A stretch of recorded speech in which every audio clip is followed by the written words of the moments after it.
The entire town laughed when the fat woman threw herself at a charging bull to save a screaming child. They laughed harder when she claimed there was water beneath their dying land. But when that water exploded from 40 feet of bone-dry earth, those same people who mocked her came crawling through the darkness with empty barrels, begging the woman they'd humiliated to save their families. This is the story of Evelyn Granger, the outsider who everyone underestimated, until she became the only thing standing between a frontier town and total destruction. Stay with me until the end, hit that like button, and comment what city you're watching from so I can see how far this story travels. The dust came first. It always did in Black Hollow, rolling across the dead prairie like something alive, something with teeth and hunger. But this storm was different. Wade Mercer could feel it in his bones as he stood on the sagging porch of his ranch house, watching the wall of brown chaos devour the horizon mile by mile. 23 years he'd worked this land, 23 years of sweat and hope, and the kind of stubbornness that turned men into leather and dust. And now the earth itself seemed determined to grind him into nothing. The cattle were spooked. He could hear them bellowing in the eastern pasture, could see the fence posts shaking as 100-pound animals threw themselves against rotting wood. His foreman, Dutch, a bow-legged man of 63 who moved like his joints had rusted solid, was somewhere out there trying to calm them. Wade should have helped him, should have run out into that dust and done something useful, but his legs wouldn't move. Hadn't moved much at all lately, not since the doctor in Silverton told him about the cancer growing in Martha's lungs, not since she died 3 months later in their bedroom while Wade sat helpless beside her, holding her hand and feeling it go cold. The ranch should have died with her. Would have been easier that way. "Boss!" Dutch's voice cut through the wind, raw with panic. Wade's head snapped up just as the dust wall hit Main Street, swallowing the town whole. Visibility dropped to nothing. The world became brown chaos and the shriek of wind through broken shutters. Then came the sound that made Wade's blood freeze, the crash of splintering wood, the thunder of hooves on packed dirt, and underneath it all, high and terrible, a child screaming. Wade jumped off the porch and ran. He couldn't see 5 feet ahead. Dust filled his mouth, his nose, turned his lungs to sandpaper. Somewhere to his left, someone was shouting. A woman, maybe. The storm ate everything. Then the dust shifted just for a second, and Wade saw it. The bull, Hector's big Hereford, the mean one with the scarred face, was loose in the middle of Main Street, and directly in front of it, frozen in terror, was Tommy Fletcher. 7 years old, blonde hair, gap-toothed smile that lit up the general store every time his mother brought him in for candy. The bull lowered its head and charged. Tommy didn't move. Couldn't move. Just stood there with his arms at his sides while 1,000 pounds of muscle and bone and rage bore down on him like a locomotive. Wade opened his mouth to scream, but nothing came out. His legs pumped harder, but he was too far away. Too slow. Too late. Everyone was too late. Everyone except her. The woman came from nowhere, exploding out of the dust like she'd been shot from a cannon. She was big, not tall, but heavy. Built like someone who'd spent their life doing hard work and eating whatever food they could find. Her dress was already torn, probably from the storm, and her dark hair had come loose from whatever pins had held it. She didn't hesitate, didn't slow down, just threw herself between Tommy and the bull with a move that was more desperation than grace, grabbed a wooden trough lid that had blown against the butcher's shop, and swung it with both hands straight into the animal's skull. The crack was audible, even over the wind. The bull stumbled, shook its massive head, bellowed in confusion and pain. The woman, whoever she was, didn't give it time to recover. She swung again, this time catching it across the snout, then threw the lid aside and grabbed Tommy Fletcher with both arms, yanking him backward just as the bull's horn sliced through the space where the boy's chest had been. "Get back!" she roared at the people who were starting to materialize from the dust like ghosts. "Get the hell back!" Hector Morrison, who owned the bull and should have been watching it, came stumbling out of the saloon looking drunk and useless. The bull saw its owner, seemed to recognize something, and the fight went out of it. The animal snorted once, pawed the ground, then trotted off down the street like nothing had happened. The dust was already settling. The storm's rage was spent. And standing in the middle of Main Street, covered in dirt and blood, some of it hers, most of it from a gash on the bull's head, was the woman who'd just saved Tommy Fletcher's life. She was breathing hard. Her hands were shaking. There was a cut above her left eye that was leaking red down her cheek, and her dress was ruined beyond repair. Tommy's mother, Sarah Fletcher, ran past Wade and snatched her son into her arms, checking him for injuries with hands that wouldn't stop trembling. The boy was crying now, the shock finally breaking through, but he was alive, whole, unharmed. "Thank you," Sarah gasped, looking up at the woman. "Oh God, thank you, thank you." Then someone laughed. It started small, just a chuckle from somewhere behind Wade, probably from one of the men who'd been watching from the safety of the saloon. But it spread, like a disease, like fire in dry grass. "Did you see that?" That was Pete Rickman, a rancher who ran cattle south of town. Big girl damn near flattened herself trying to tackle that bull. More laughter, harder now. "Thought she was going to sit on it," someone else added. Wade didn't see who. Didn't matter. The damage was done. The woman's face went carefully blank. She stepped back from Sarah and Tommy, wiped the blood from her eye with the back of her hand, and looked around at the crowd that had gathered. Her jaw was set. Her eyes were hard. She didn't say anything, didn't defend herself, just turned and walked away while the laughter followed her down Main Street like a pack of dogs. Wade felt something twist in his chest, something that might have been shame if he'd had any emotion left to spare. The woman's name was Evelyn Granger. Wade learned that 2 days later when he went into town to settle his tab at the general store and found her standing at the counter trying to buy supplies. "I'm sorry, ma'am," Henry Garner was saying, his voice polite but firm. "But I'll need payment up front. Store policy." It wasn't store policy. Henry extended credit to half the town, including Wade, who hadn't paid his bill in 3 months. But Henry was looking at Evelyn Granger the way you'd look at a stray dog that might bite, and Wade understood immediately what was happening. Evelyn didn't argue, just nodded once, counted out coins from a small leather purse, and waited while Henry tallied her purchases with exaggerated slowness. Wade hung back by the door, pretending to examine a display of rope he had no intention of buying. He watched Evelyn's face in the mirror behind the counter, watched the careful way she held herself, like someone who'd learned a long time ago that taking up too much space was dangerous. She was probably in her late 30s, maybe 40, hard to tell. Her face had the kind of weathering that came from sun and wind and years of not quite enough food. Her hands were scarred, old burns mostly, the kind you got from cooking fires and farm work. She wore a different dress than the one that had been ruined during the bull incident, but this one wasn't much better. Faded blue cotton, patched at the elbows, no wedding ring, no jewelry at all, except for a small pendant around her neck that looked like it might be silver or tin. Something cheap pretending to be valuable. "That'll be $4.30, Henry announced. Evelyn counted it out without comment, gathered her purchases, flour, salt, a small bag of coffee, and turned to leave. That's when she saw Wade. Their eyes met for maybe 2 seconds, long enough for Wade to see something flicker across her face. Recognition, maybe, or just the tired acknowledgement that he'd been watching her. Then it was gone, and she was moving past him toward the door. "Ma'am," Wade said, surprising himself. Evelyn stopped. Didn't turn around, just waited. "I wanted to say what you did the other day, with the Fletcher boy. That was brave." Silence. Then, without looking back, "It was necessary. Not the same thing." She left before Wade could figure out what to say to that. Henry cleared his throat.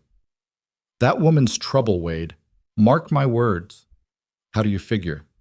"Comes into town alone, no husband, no family, rents the old Garrett widow's place at the edge of the valley, and now she's walking around asking strange questions about wells and water tables?" Henry shook his head. "Something wrong with her. Not natural." Wade thought about the way Evelyn had thrown herself at that bull, the way she'd stood in the street afterward while people laughed, her face showing nothing, giving them nothing. "Maybe," he said quietly, "or maybe she's just tired of people's shit." He paid what he could of his tab, not much, and left Henry standing there with his mouth hanging open. Wade saw her again 3 days later. He'd been riding the northern boundary of his property, checking fence lines that didn't much matter anymore since he'd sold off most of his cattle. The bank would own the ranch within 6 months if he couldn't make his loan payments. And since the drought had turned his land into cracked hardpan and his wells had gone dry, that seemed about as likely as rain. He was so lost in his own misery that he almost rode right past her. Evelyn Granger was standing in the middle of what used to be Copper Creek, back when Copper Creek had actually been a creek and not just a scar of dry stones. She had a notebook in one hand and some kind of measuring stick in the other, and she was writing things down with the focused intensity of someone who'd forgotten the rest of the world existed. Wade reined his horse to a stop. "You lost?" Evelyn looked up, startled. For just a second, her hand moved toward something in her coat pocket. A weapon, maybe, or just reflex, then relaxed when she recognized him. "No," she said. "Not lost. Private property. I'm aware." She went back to her notebook. "I'll be done in a few minutes." Wade should have told her to leave, should have been angry about trespassing, but mostly he was just curious and tired. So tired. He dismounted, led his horse to a patch of scrub grass that looked slightly less dead than the rest, and walked over to where Evelyn stood. "What are you doing?" "Measuring." "Measuring what? There's nothing here but rocks." Evelyn gave him a look that was equal parts patience and exasperation. "The rocks are exactly what I'm measuring, this creek bed, the way it curves, the depth of the channel, the composition of the sediment." "Why?" "Because water doesn't just disappear, Mr. Mercer. It goes somewhere. And if you know how to look, you can figure out where." Wade felt something stir in his chest, something that might have been hope if he'd had any left to give. "You saying there's water under here?" "I'm saying there was water under here, following this creek bed north, at this depth, at this gradient." She tapped her pencil against the notebook. "There should still be water, underground. The question is how deep and whether it's accessible." "Lady, I've had 3 different drilling companies tell me this land is dry as a bone. Had a dowser out here last year who couldn't find enough water to fill a bucket. You think you know something they don't?" Evelyn closed her notebook, looked at him straight on. "Yes." The certainty in her voice was startling. "Why would I believe you?" "I don't know. Why would you?" She picked up her measuring stick, actually a surveyor's rod, Wade realized now, and started walking upstream. "But if you want to save your ranch, you might want to consider it." Wade followed her, couldn't help himself. "How do you know about my ranch?" "Everyone in Black Hollow knows about your ranch, Mr. Mercer. The bank doesn't keep secrets, neither do the men who drink at the saloon." She stopped, knelt down, examined something in the creek bed. "You have 6 months before foreclosure. Your wife died 3 months ago. You sold most of your cattle to pay medical bills. You have 4 working wells, all of them dry or nearly dry. Your eastern pasture is 300 acres, but you can't graze it because there's no water. Your house needs a new roof. You owe money to half the businesses in town." Wade felt like he'd been punched. "Who the hell told you all that?" "No one told me. I listened."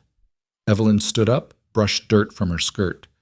"People talk, especially about failure. Makes them feel better about their own." She kept walking.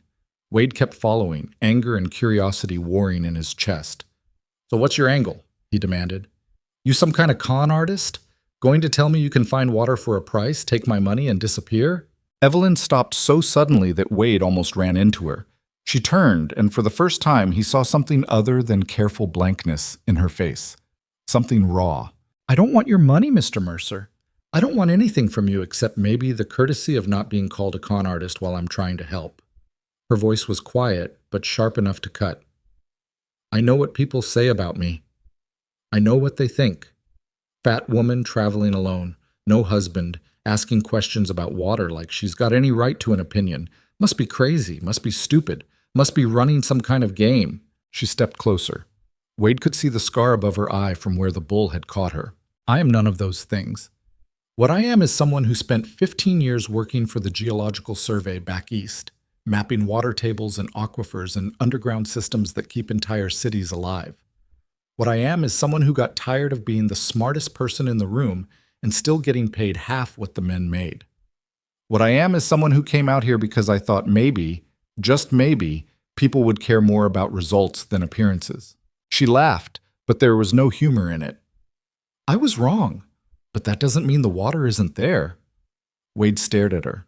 15 years with the Geological Survey. That wasn't nothing. That was education, training, real knowledge, the kind you couldn't fake. "Why didn't you say that before?" "Would it have mattered? Would Henry Garner have given me credit at his store? Would Pete Rickman have stopped laughing?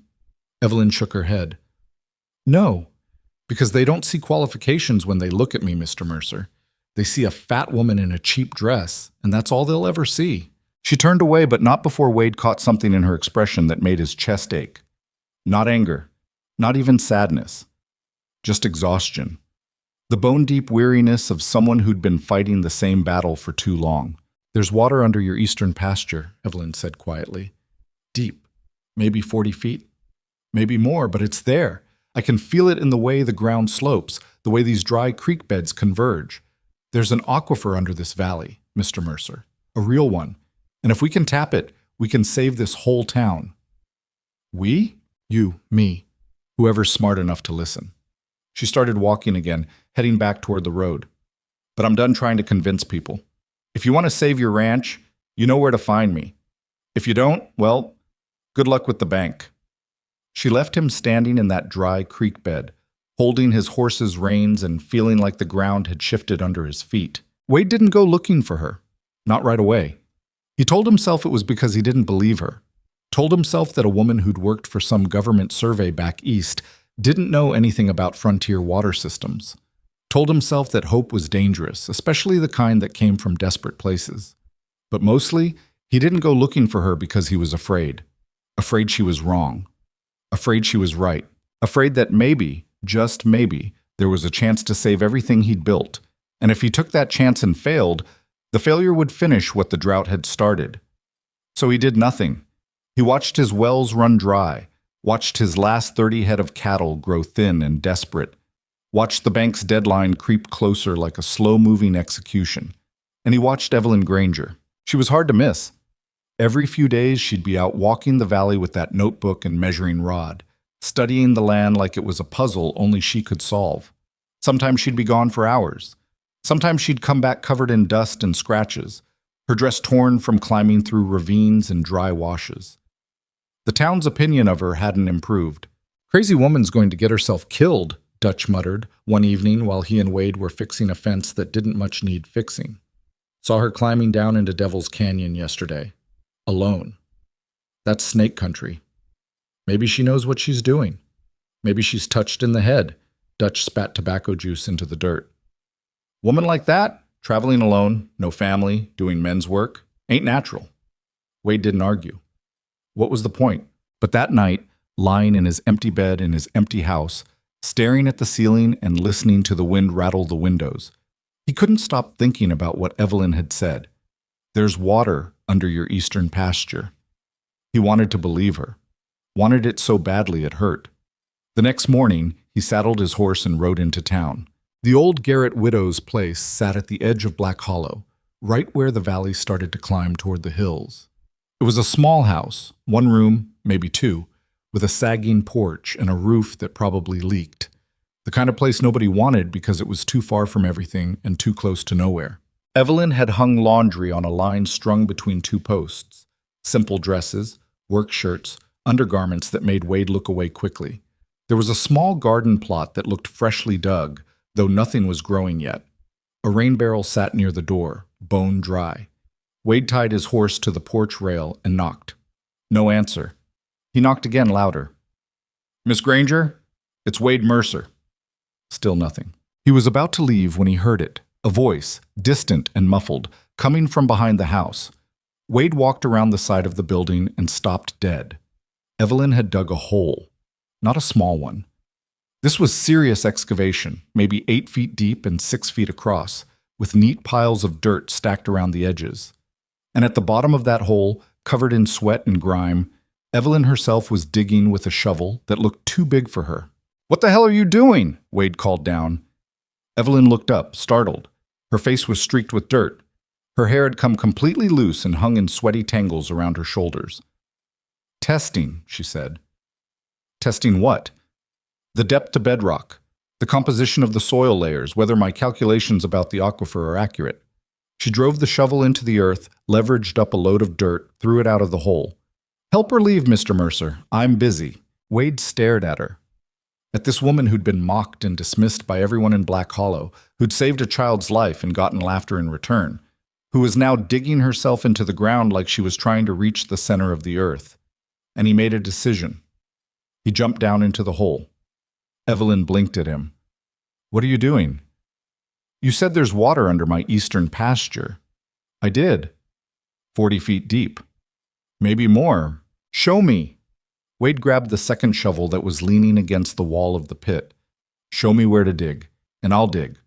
But if we're doing this, we're doing it on my land, and we're doing it now." For the first time since Wade had met her, Evelyn Granger smiled. It transformed her whole face, made her look younger, lighter, like someone had lifted a weight she'd been carrying for years. "All right, Mr. Mercer," she said, "let's find you some water." The eastern pasture looked like every other piece of Wade's ranch. Dead grass, cracked earth, despair baked into every inch. But Evelyn walked across it with the confidence of someone reading a map that only she could see. She stopped under an old oak tree, one of the few trees on the property that hadn't completely died yet. Its leaves were brown and withered, but it was still standing. "Here," Evelyn said. Wade looked around. "Why here?" "Because trees are smarter than people. They put their roots where the water is. This oak's been here longer than your ranch, longer than this town probably. It's still alive. That means it's still finding water somewhere." She knelt down, pushed her fingers into the dirt. "And if it's finding water, we can too." Dutch arrived an hour later with 2 more workers, Miguel and his son, Carlos, and shovels. Wade had told them they were digging a new well, hadn't mentioned Evelyn, figured there was no point starting a fight before they'd even broken ground. But when the men saw her standing there with her notebook and measuring rod, giving directions like she had any authority to do so, their expressions went carefully neutral. "Boss," Dutch said quietly, pulling Wade aside. "What's she doing here? She knows where to dig. She's a woman." "I noticed. A woman who don't know nothing about ranching or wells or She worked for the Geological Survey for 15 years, Wade interrupted, mapping water tables, finding aquifers. This is what she does, Dutch, and right now she's the only chance we've got." Dutch looked at Evelyn, then back at Wade. "You're really going to trust her?" Wade thought about his empty wells, his dying cattle, the bank's deadline that was coming whether he was ready or not. "Yeah," he said, "I am." They started digging. The first day they made good progress. The soil was loose, easy to move. Miguel and Carlos worked in shifts, filling buckets with dirt that Dutch hauled up with a pulley system they'd rigged to the oak tree. Wade spelled them when they got tired, and even Evelyn took turns, though the men tried to stop her. "Ma'am, you don't need to—" "I'm fine," Evelyn said, grabbing a shovel. "I've been digging holes since before you were born." By sunset, they were 12 feet down, dry as bone. "Keep going," Evelyn said, studying her notes. "We're not deep enough yet." The second day was harder. The soil had turned to clay, thick and stubborn. Progress slowed to a crawl. Wade's back screamed with every shovel load. His hands blistered, bled, blistered again. 18 feet. Nothing. "Ma'am," Dutch said carefully, "maybe we should—" "Keep digging," Evelyn said. Word had spread through town. By the third day, people were riding out to Wade's ranch just to watch them work. Most of them sat on horses or wagons at a distance, pointing and laughing at the crazy rancher and the fat woman who thought they could find water where everyone else had failed. Pete Rickman was there. Henry Garner. Half the men from the saloon. "How deep you planning to go, Mercer?" Pete called out. "All the way to China?" Laughter rippled through the crowd. Wade ignored them, kept digging. 25 feet, still dry. Carlos was the first to quit. "I'm sorry, Mr. Mercer," he said, climbing out of the pit. "But my father needs me at home. We can't waste any more time on this." Miguel followed his son an hour later, shamefaced but determined. "Lo siento, jefe, but Carlos is right. This is not going to work. 30 feet, 35, 40. The walls of the pit were starting to cave in despite the supports they'd built. The air at the bottom was thin and hard to breathe. Wade's arms felt like they'd been beaten with hammers. And still, nothing but dry earth. Dutch climbed out around noon on the 5th day, stood at the edge of the hole, looking down at Wade with something like pity in his eyes. "Boss," he said quietly, "this ain't working. We both know it. That woman, she's wrong. It happens. People are wrong sometimes." Wade looked up at him, looked at the crowd that had gathered, 30 people now, maybe more, all of them watching the show.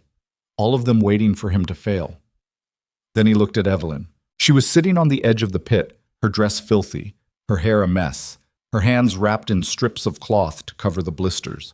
She was staring at her notebook like it had personally betrayed her. "Miss Granger," Wade said. His voice came out as a rasp.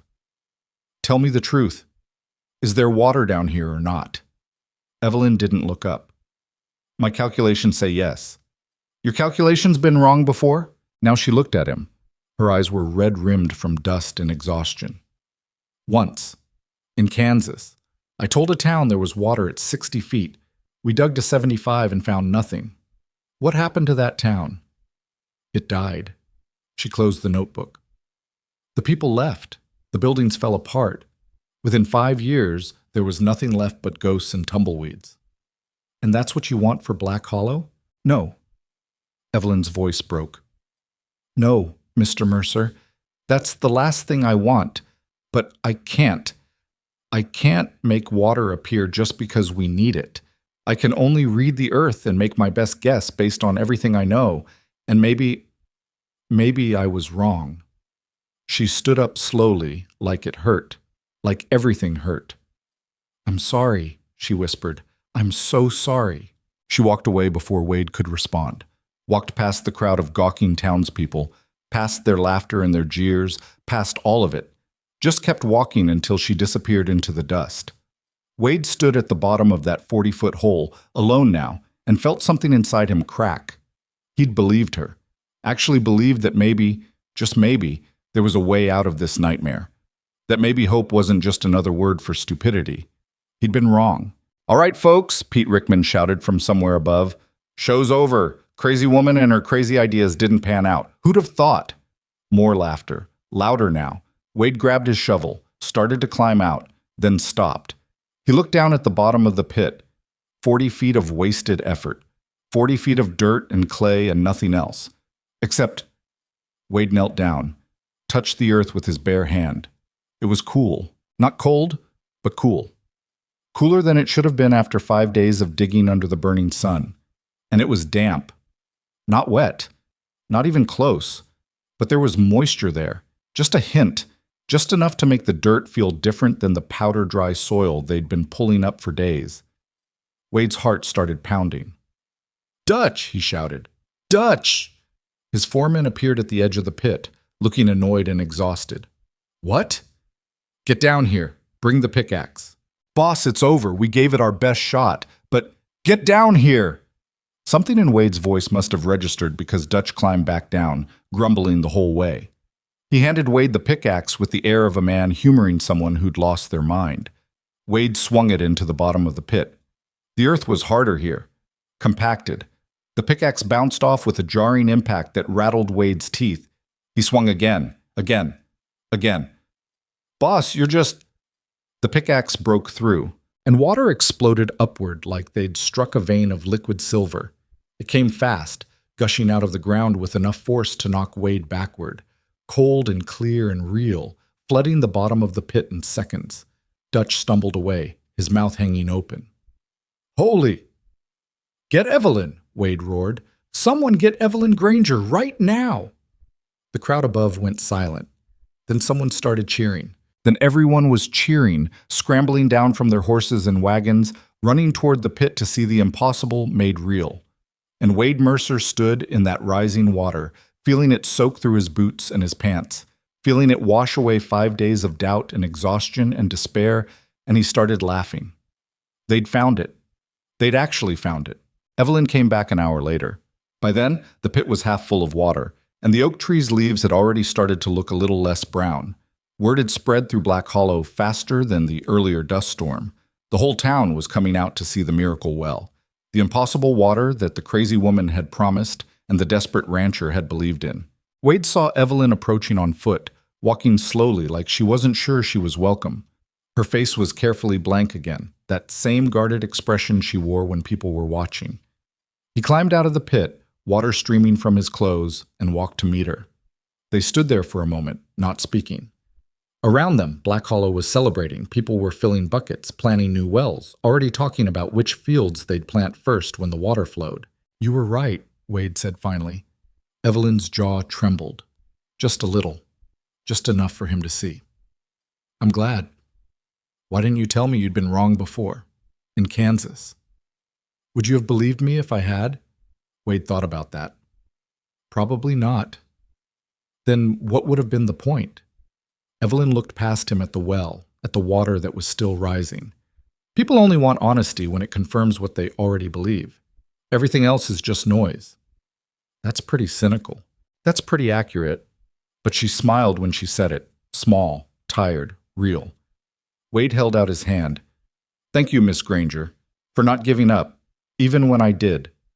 Evelyn looked at his hand for a long moment. Then she took it. Her grip was strong, calloused. The handshake of someone who'd spent their life working hard and being doubted harder. You're welcome, Mr. Mercer, she said quietly. Now let's make sure this water actually saves your ranch. Because if it doesn't, we just dug a very expensive swimming hole. Wade laughed. Actually laughed for the first time in months.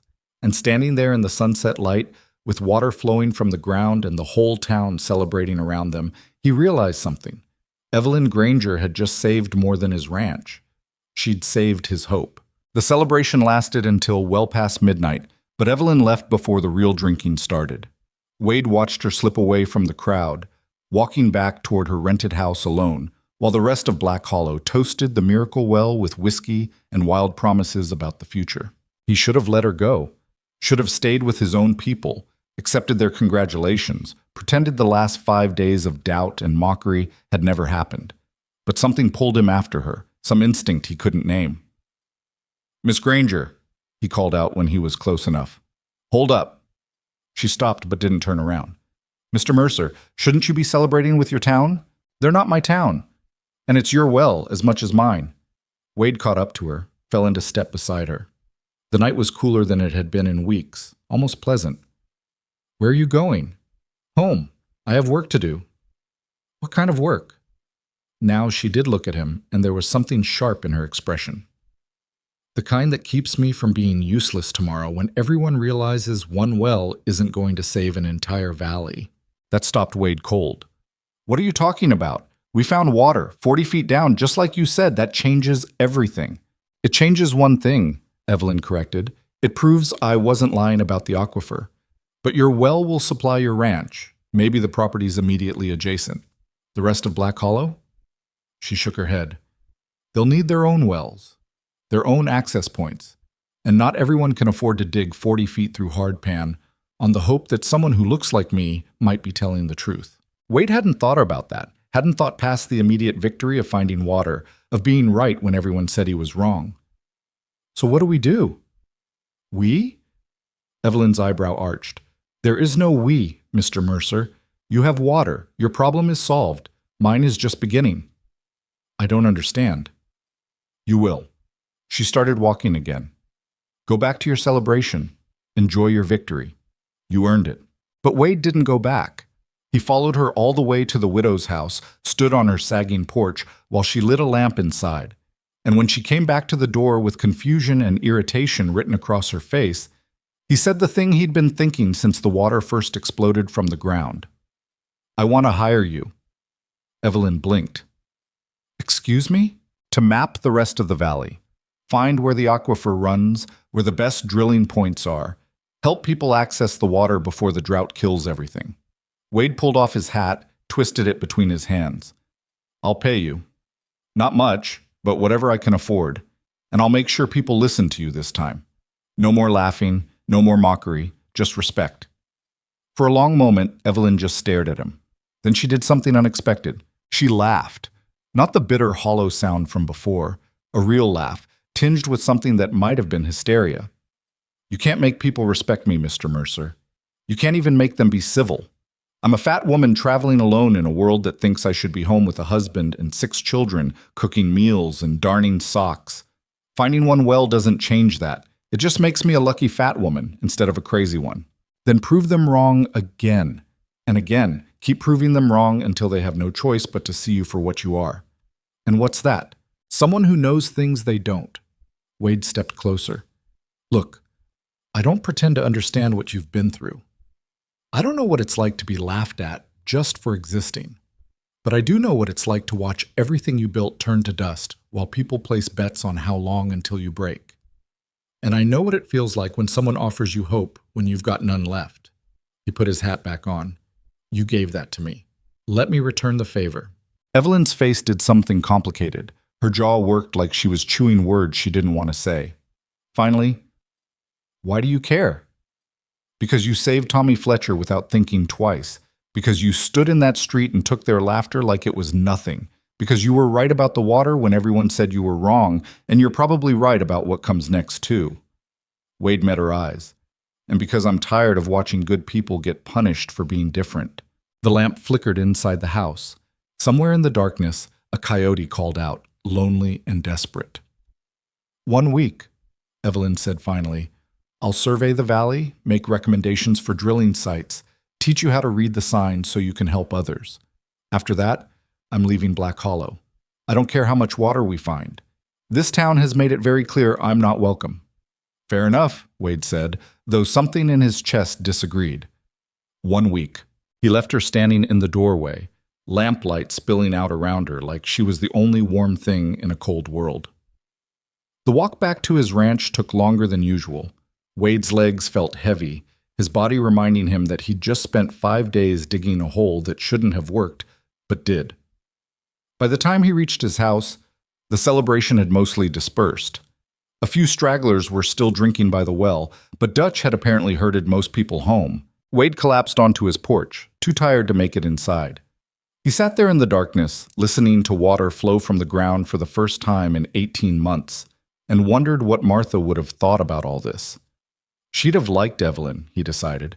Martha had always been drawn to people who didn't fit, who stood at angles to the world and refused to apologize for it. She'd have seen past the mockery and the weight and the worn dresses, straight to the sharp mind underneath. Wade closed his eyes and let himself miss his wife. Really miss her, not the careful, controlled grief he allowed himself most days. Just for a moment, he let it hurt. Then he stood up, went inside, and fell asleep before his head hit the pillow. The next morning, Evelyn was already working when Wade found her.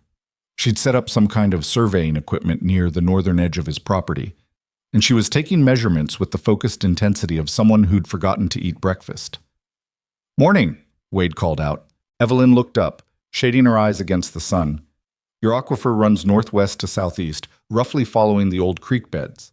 Depth varies between 35 and 50 feet depending on the bedrock composition. I've identified 6 potential drilling sites that should provide reliable access, but we'll need to test soil samples to confirm." Wade blinked. "Good morning to you too." Something that might have been a smile flickered across her face. "Sorry, I'm not good at small talk. I noticed." Wade dismounted, led his horse to a patch of scrub. "What do you need from me?" "Help carrying equipment, someone to hold the measuring chain, and later someone who knows which ranchers might actually listen to reason." She made a note in her ever-present notebook. "Most people will want to dig on their own property, but the aquifer doesn't care about property lines. Some of the best access points are in places nobody owns or everybody owns, depending on how you look at it. That's going to cause problems." "Everything causes problems, Mr. Mercer. The question is whether we solve them or let them solve us." They worked through the morning in relative silence, moving from point to point across the valley. Evelyn would take measurements, make notes, occasionally dig small test holes to examine the soil composition. Wade mostly just carried things and tried not to get in the way. Around noon, they stopped to rest in the shade of a dead cottonwood. Wade had brought food, bread, cheese, some dried meat, and he offered half to Evelyn without comment. She took it, also without comment, and they ate while watching heat shimmer rise from the cracked earth.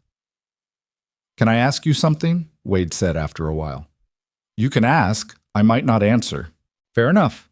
He brushed crumbs from his pants. "Why did you really come to Black Hollow? Nobody travels this far west alone unless they're running from something or looking for something. Which is it?" Evelyn was quiet for so long that Wade thought she wasn't going to answer. Then, "Both, I suppose." "Want to elaborate?" "Not particularly." She took a long drink from her canteen. "Let's just say I made some people back east very uncomfortable by being better at my job than they were at theirs. And when you make powerful men uncomfortable, they find ways to make you disappear." "What kind of ways?" "The legal kind. The kind that look like layoffs and reorganization and budget cuts, but everyone knows the truth. Her voice was carefully neutral, but Wade heard the anger underneath. I was the only woman in the survey's geological division. 15 years of mapping aquifers from Pennsylvania to Ohio, finding water that saved thousands of lives, and they paid me 40% of what they paid men with half my experience. That's illegal, unethical, completely standard? Evelyn laughed without humor. When I complained, they offered me a promotion to the typing pool. Said my talents would be better used in a more appropriate position. Wade felt something hot and ugly twist in his gut. So you left. So I left. Took my savings, bought a train ticket west, and figured I'd find somewhere that cared more about results than appearances. She looked at him directly. I was wrong about that part. Turns out people are the same everywhere. But at least out here, the land doesn't lie. Water is water. Science is science. And if I can help people access what they need to survive, maybe that's enough. Is it? Wade asked quietly. Enough, I mean. Evelyn didn't answer, just stood up, brushed off her skirt, and went back to work. They spent the rest of the day mapping drilling sites. By sunset, Evelyn had identified 8 locations where the aquifer should be accessible with reasonable effort. 3 were on private land, 2 were in disputed territory, and 3 were in the open range that technically belonged to everyone and therefore no one. This is going to be a fight, Wade said, looking at her maps. Everything worth doing is a fight. Evelyn rolled up the survey papers. The question is whether people want water badly enough to work together for it. In my experience, probably not. Then we'll have to make them want it. Wade rode back to town with Evelyn that evening. The main street was quieter than usual. Most people were probably home, planning their next moves now that water seemed possible again. But Henry Garner's store was still open, and when Wade and Evelyn walked in together, the room went silent. Henry was behind the counter, same as always. Pete Rickman sat by the stove with a couple of other ranchers, playing cards and drinking. Sarah Fletcher was examining fabric near the window, Tommy close beside her. Evening, Henry, Wade said, ignoring the stares. Miss Granger needs to buy some supplies. Of course. Henry's voice was warmer than it had been the last time. Cash or credit, Miss Granger? Cash, Evelyn said flatly. Same as always. She bought what she needed, more paper for her notebook, a new pencil, coffee, and paid without comment. But when she turned to leave, Pete Rickman spoke up. Heard you found Mercer his water, Pete said, not quite looking at her. That true? Mr. Mercer found his own water, Evelyn replied. I just told him where to dig. Could you do the same for others? Now Evelyn did look at him, really look, like she was trying to see past the man who'd laughed at her just days ago. I could. For a price. What price? Respect. Basic human decency. An acknowledgement that I know what I'm talking about. Her voice was steady, but Wade heard the steel underneath. And payment. Fair payment. Not woman's wages, not charity. What the work is actually worth. The room had gone very quiet. Pete shifted in his chair. How much? $50 per successful well. Payable after water is found, not before. If I'm wrong about the location, you don't owe me anything. Evelyn held Pete's gaze. But if I'm right, you pay what you agreed to without complaint. No negotiating after the fact. No trying to short me because you think I should be grateful for the work. $50 is steep. $50 is cheap compared to what you'll lose if your ranch dries up and the bank takes everything. Evelyn picked up her supplies. But if you'd rather hire a dowser with a forked stick and a prayer, that's your choice. I'm sure it'll work out great. She walked out before Pete could respond. Wade followed her, biting back a smile. Outside, Evelyn was already halfway to her horse, moving fast like she was trying to outrun the conversation. That was something, Wade said when he caught up. That was stupid, Evelyn corrected. I just told the second biggest rancher in the valley that he needs me more than I need him. He'll hate me for it. Maybe. Or maybe he'll respect you for it. Men like Pete Rickman don't respect women, Mr. Mercer. They tolerate us when we're useful and ignore us when we're not. She untied her horse with sharp, angry movements. I shouldn't have said anything. Should have just taken whatever scraps they offered and been grateful. But you didn't. No, I didn't. Evelyn swung into the saddle with more grace than Wade expected. Because I'm tired of making myself smaller so other people feel bigger. And if that means I die alone and poor, at least I'll die honest. She rode off before Wade could figure out what to say to that. The next 3 days followed a similar pattern. Evelyn would survey potential drilling sites, Wade would help where he could, and slowly, reluctantly, other ranchers started approaching them.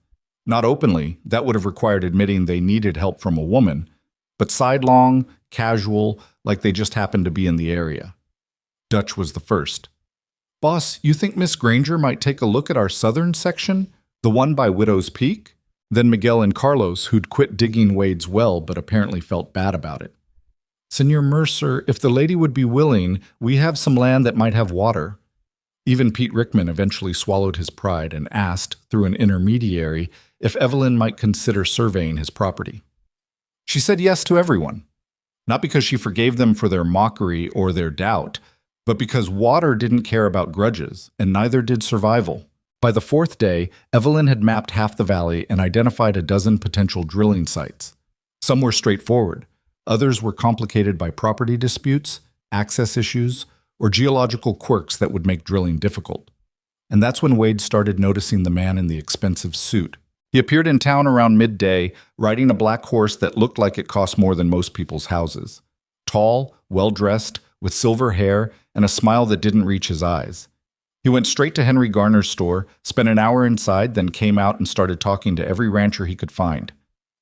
"Who's that?" Wade asked Dutch, who was watching from the saloon porch. "Name's Victor Hale, land broker from Silverton, supposedly. Been sniffing around the valley for months, offering to buy up failing ranches." Dutch spat tobacco juice. "A lot of folks have sold to him. The Hendersons, the Yates family, old man Brennan. He pays cash, takes the deed, and tells people they can stay on as tenants until they find somewhere else. And then he evicts them 6 months later and resells the land for twice what he paid." Dutch's expression was sour. "Legal, but dirty. Real dirty." Wade watched Victor Hale shake hands with Pete Rickman, saw the folder of papers change hands, saw Pete's face go carefully blank. Something about the man made Wade's skin crawl. That evening, Wade rode out to Evelyn's house to warn her about Victor Hale. But when he got there, he found her sitting on her porch with her head in her hands, her notebook open beside her with pages covered in calculations that had been scratched out and rewritten. "Miss Granger?" She looked up, and Wade saw something in her face that he'd never seen before. Fear. "We have a problem," Evelyn said quietly. "What kind of problem?" She handed him the notebook. Wade looked at the numbers, the diagrams, the careful annotations, but most of it was beyond him. "I don't understand what I'm looking at." "The aquifer is smaller than I thought." Evelyn's voice was hollow. "It'll support maybe a dozen wells, 15 at the outside. After that, if we keep drilling, we'll drain it dry within 5 years. Maybe less." Wade felt the bottom drop out of his stomach. "You're sure?" "I've checked the calculations 6 times. The water table, the recharge rate, the geological structure, it all points to the same conclusion. There's not enough water to save the whole valley, not long term." "So what do we do?" "I don't know." Evelyn pulled her knees up to her chest, wrapped her arms around them like she was trying to make herself smaller. "If I tell people the truth, they'll panic. Start drilling everywhere, trying to grab what they can before it runs out. We'll drain the aquifer in months instead of years, and everyone will end up with nothing. And if you don't tell them, well, then I'm lying by omission, letting people make decisions based on incomplete information. Some of them will spend everything they have drilling wells that will run dry before their children are grown." She looked at Wade with eyes that were red-rimmed and exhausted. "Either way, I've failed. Either way, people suffer." Wade sat down beside her on the porch. For a long time, neither of them spoke. "What would you do?" Evelyn asked finally. "If you were me?" Wade thought about Martha, about the choices she'd made near the end, when the cancer was winning and the morphine stopped working, about the day she'd asked him to promise he wouldn't let her suffer just to keep her alive a few more weeks. "I'd tell the truth," he said, "even if it hurts, even if people hate me for it, because the alternative is living with a lie that gets worse every day. That's easy to say when you're not the one they'll blame." "You think they won't blame me too?" Wade shook his head. "I'm the one who brought you here, the one who convinced people to trust you. When this falls apart, they'll come for both of us. Then why tell them at all? Because it's right. Wade met her eyes. And because you didn't come all this way, survive all that mockery, just to become the kind of person who puts comfort over truth. Evelyn was quiet for a long time. Then she stood up, went inside, and came back out with a bottle of whiskey that looked like it had never been opened. My father gave me this when I left Pennsylvania, she said, pulling the cork. Told me to save it for a celebration, for the day when everything I'd worked for finally paid off. She took a long drink, winced, passed the bottle to Wade. Guess this is as close as I'm getting. Wade drank. The whiskey burned all the way down, sharp and real. We'll figure something out. You keep saying that. Because I keep believing it. Then you're a fool, Mr. Mercer. Probably. Wade handed back the bottle. But I'm a fool with water on my land and a smart woman who knows where to find more. Could be worse. Despite everything, Evelyn smiled. Small and tired, but real. They sat there as the sun went down, passing the whiskey back and forth, not talking much, but not needing to. Two people who'd been beaten down by the world, trying to figure out how to stand back up. And in the darkness at the edge of town, Victor Hale was making plans of his own. Wade didn't see Evelyn the next day.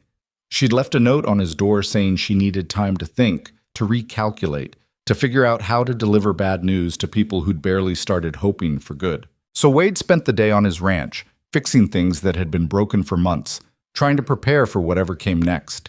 Dutch helped, though he kept shooting worried glances at the road like he expected trouble. Trouble arrived around sunset. Victor Hale rode up to Wade's ranch on that expensive black horse, alone, but carrying himself like a man with an army at his back. He dismounted smoothly, tied the horse to the rail, and walked up to where Wade was replacing a rotted fence post. "Mr. Mercer," Victor said, extending a hand. "Victor Hale. I don't believe we've had the pleasure." Wade didn't take the hand, just kept working. "I know who you are. What do you want?" "Direct. I appreciate that." Victor lowered his hand without apparent offense. "I wanted to discuss a business opportunity. I understand you recently discovered a significant water source on your property. Word travels fast." "Water is valuable, Mr. Mercer." "Of course, word travels." Victor pulled out a leather folder. "I'd like to make you an offer. I'll buy your ranch, full price, cash payment, and I'll guarantee you can stay on as manager for the next 10 years. Salary, benefits, the works. All you have to do is sign over the deed." Wade stopped working, looked at Victor properly for the first time. "Why would I sell the land I just saved?" "Because saving it is only the first step. Maintaining it, protecting it, fighting off the lawsuits and water claims and desperate neighbors who think they have a right to your aquifer, that's what comes next. And that's expensive, exhausting. Most men don't survive it." Victor's smile never wavered. "I can handle all of that for you. All the headaches, all the legal battles. You just collect your salary and live in peace. And you get the water. I get the property. The water comes with it." Victor opened the folder, showed Wade papers covered in dense legal text. "It's all standard. I've used the same contract for a dozen other ranches in the territory. Everyone's been very satisfied." Wade thought about the Henderson place. Empty now. The Yates family. Gone. Old man Brennan. Dead 6 months after selling his land. "Get off my property," Wade said quietly. Victor's smile finally slipped. "Excuse me?" "You heard me. Get off my land before I remove you myself." "Mr. Mercer, I really think you should consider—" "I said get out." Wade picked up the fence post he'd been about to install. It was oak, solid, heavy enough to brain a man if swung right. "Don't make me say it again." For just a second, something dangerous flickered across Victor's face, something that made Wade's hand tighten on the fence post. Then the smile was back, smooth as oil. "Of course, I understand you need time to think." Victor tucked away his papers. "But do think about it, Mr. Mercer, because water attracts attention, and not all of it is friendly. You might find that having a partner with resources and connections is preferable to standing alone." He mounted his horse and rode away, taking his time, making it clear he wasn't leaving because he was afraid. Wade stood there until Victor was out of sight. Then he dropped the fence post and realized his hands were shaking. Dutch appeared from the barn. "Everything all right, boss?" "No," Wade said honestly. I don't think it is. He found Evelyn that night at the well he'd dug, sitting on the edge with her feet dangling into the water. She looked up when Wade approached and he saw she'd been crying. He came to see you too? Wade asked. This afternoon offered me $500 to leave Black Hollow and never come back. Said my services were no longer required. Evelyn's voice was flat. I told him to go to hell. Good. Is it? She looked at him. Because I looked into Victor Hale while I was in town. Really looked. And Wade, that's not his real name. It's an alias, one of several he's used across 3 territories. Wade felt something cold settle in his chest. How do you know? Because I recognized him, not his face, but his methods. Back in Pennsylvania, there was a man who did the same thing, bought up land from desperate people, used legal tricks to steal what he couldn't buy, destroyed anyone who got in his way. They called him Vincent Hardy there. Before that, he was Victor Hartman in Ohio. And now he's Victor Hale in the territories. But it's the same man, same smile, same promises that turned to poison. You're sure? I'm sure. Evelyn pulled a folded piece of paper from her pocket, handed it to Wade. It was a newspaper clipping, old and yellowed, with a sketch that could have been Victor Hale if you squinted. He ruined my father, convinced him to sell our family land for a business opportunity that never materialized. By the time we figured out the truth, it was too late. The deed was signed, the money was gone, and Victor Hartman had disappeared. Wade looked at the clipping, then at Evelyn. What happened to your father? He shot himself 3 months later. Evelyn's voice didn't waver. Left a note saying he couldn't live with the shame. I was 16. Wade felt the words hit him like a physical blow. He'd lost Martha to disease, had months to say goodbye even if it hadn't been enough. But this, watching your father destroy himself over being tricked, being fooled by a man who made lying his profession. Jesus, Evelyn, don't. She took back the clipping, folded it with careful precision. I don't want sympathy. I want to stop him, and I think I know how. Wade stared at Evelyn in the moonlight, watching emotions flicker across her face like shadows. Grief, anger, something harder than both combined. How? He asked finally. How do you stop someone like that? The same way you stop any predator. You expose him, make it impossible for him to operate. Evelyn stood up, brushed water from her skirt. Victor's power comes from people not knowing who he really is. Once they understand he's been running this same con across multiple territories, once they see the pattern, he loses everything. And how do we prove it? Land records, court documents, witness testimonies from people he's ruined in other places. She started walking toward town, and Wade fell into step beside her.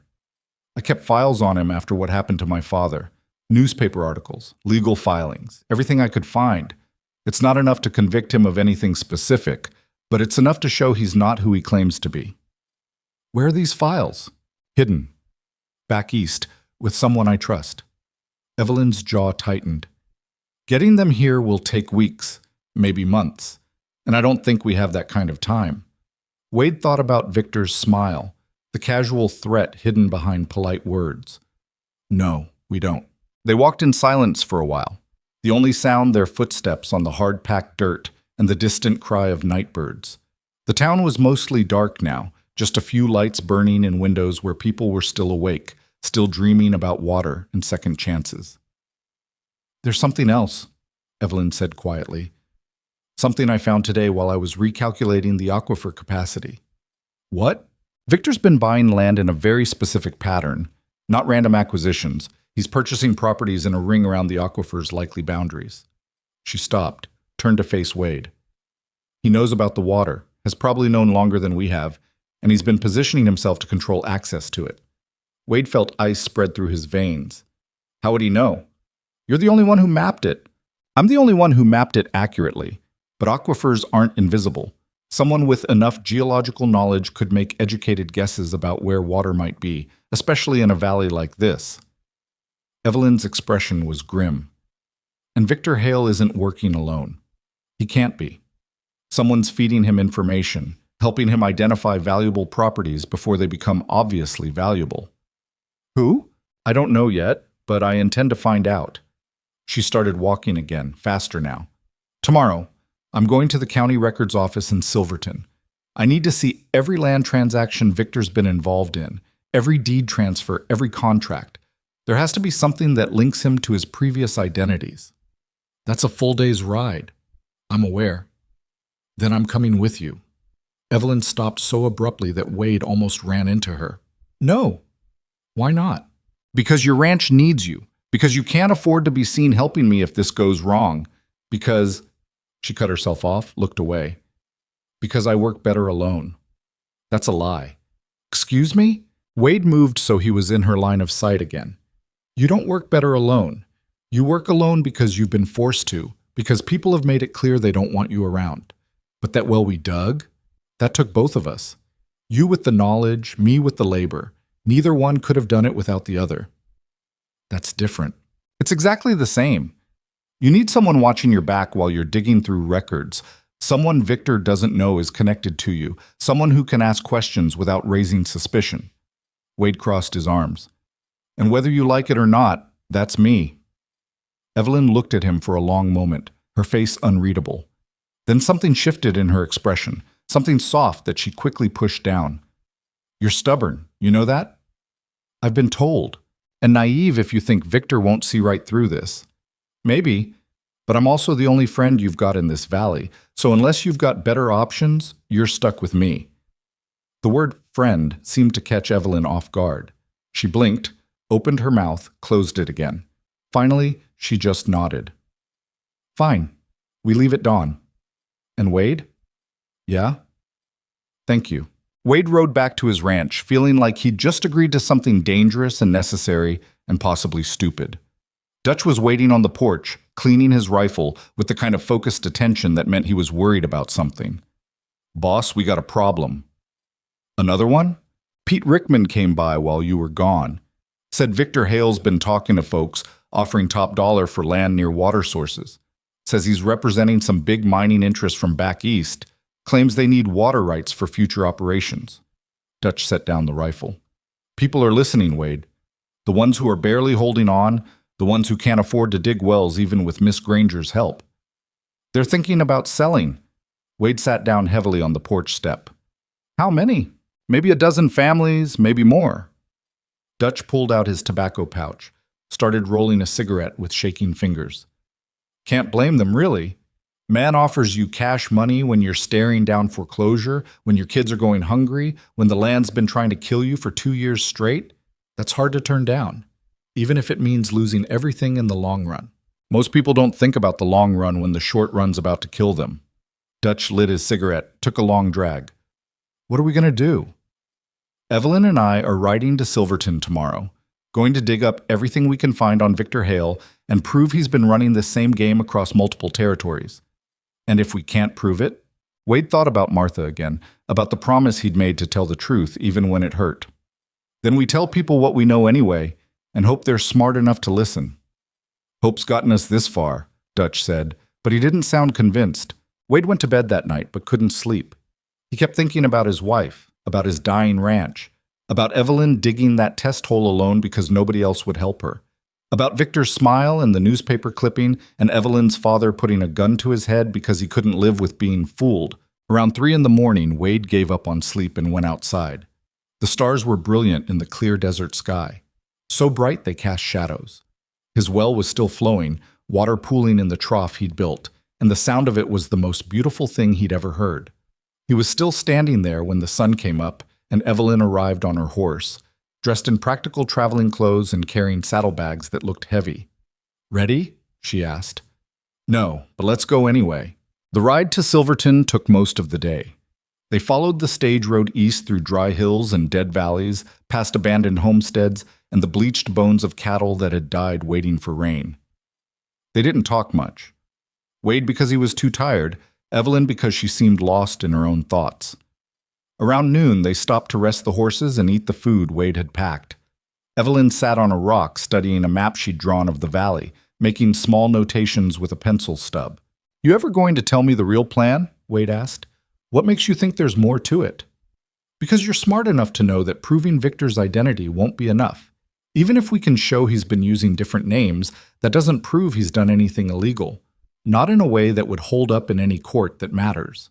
Evelyn looked at him. something like approval in her eyes. You're right. Identity fraud alone won't stop him. We need to prove he's actively engaged in criminal conspiracy, specifically that he's using false pretenses to acquire land and water rights. How do we prove that? By finding his partner, the person who's been feeding him information about the aquifer, about which properties to target, about when to move. She folded the map.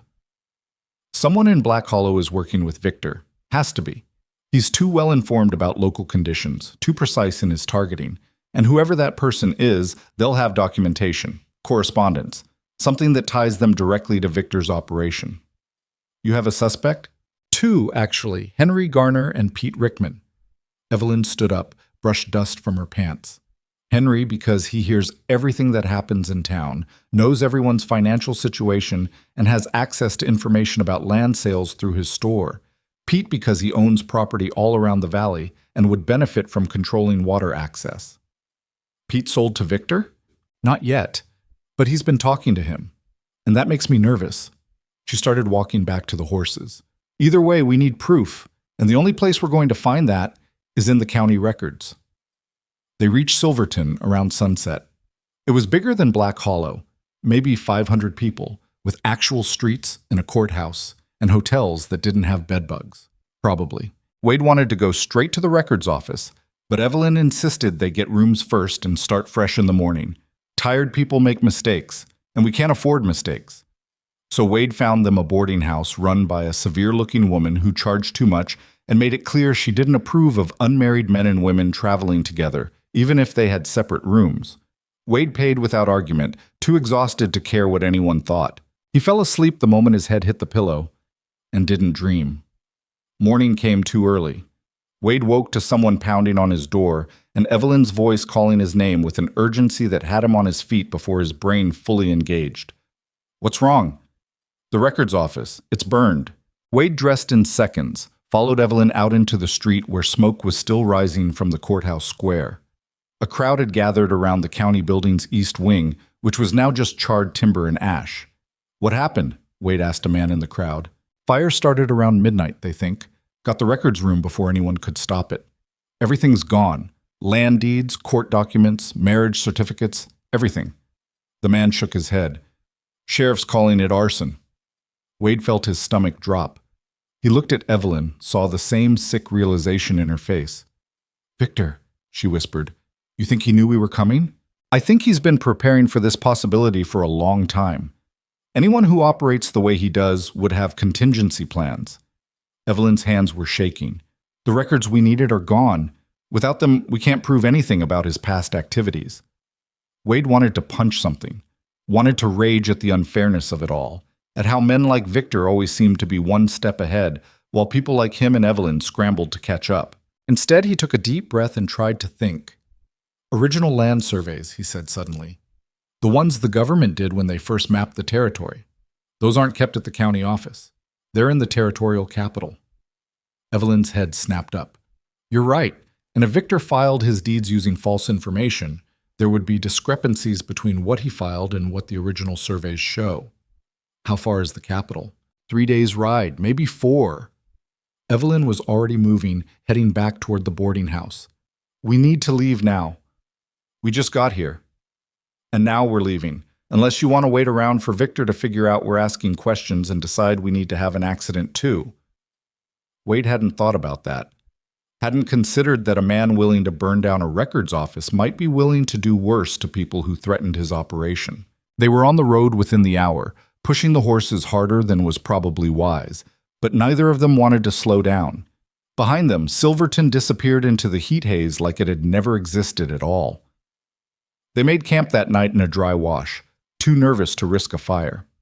Wade took first watch while Evelyn slept, her hand resting on the pistol she'd produced from her saddlebag, with the casual familiarity of someone who knew how to use it.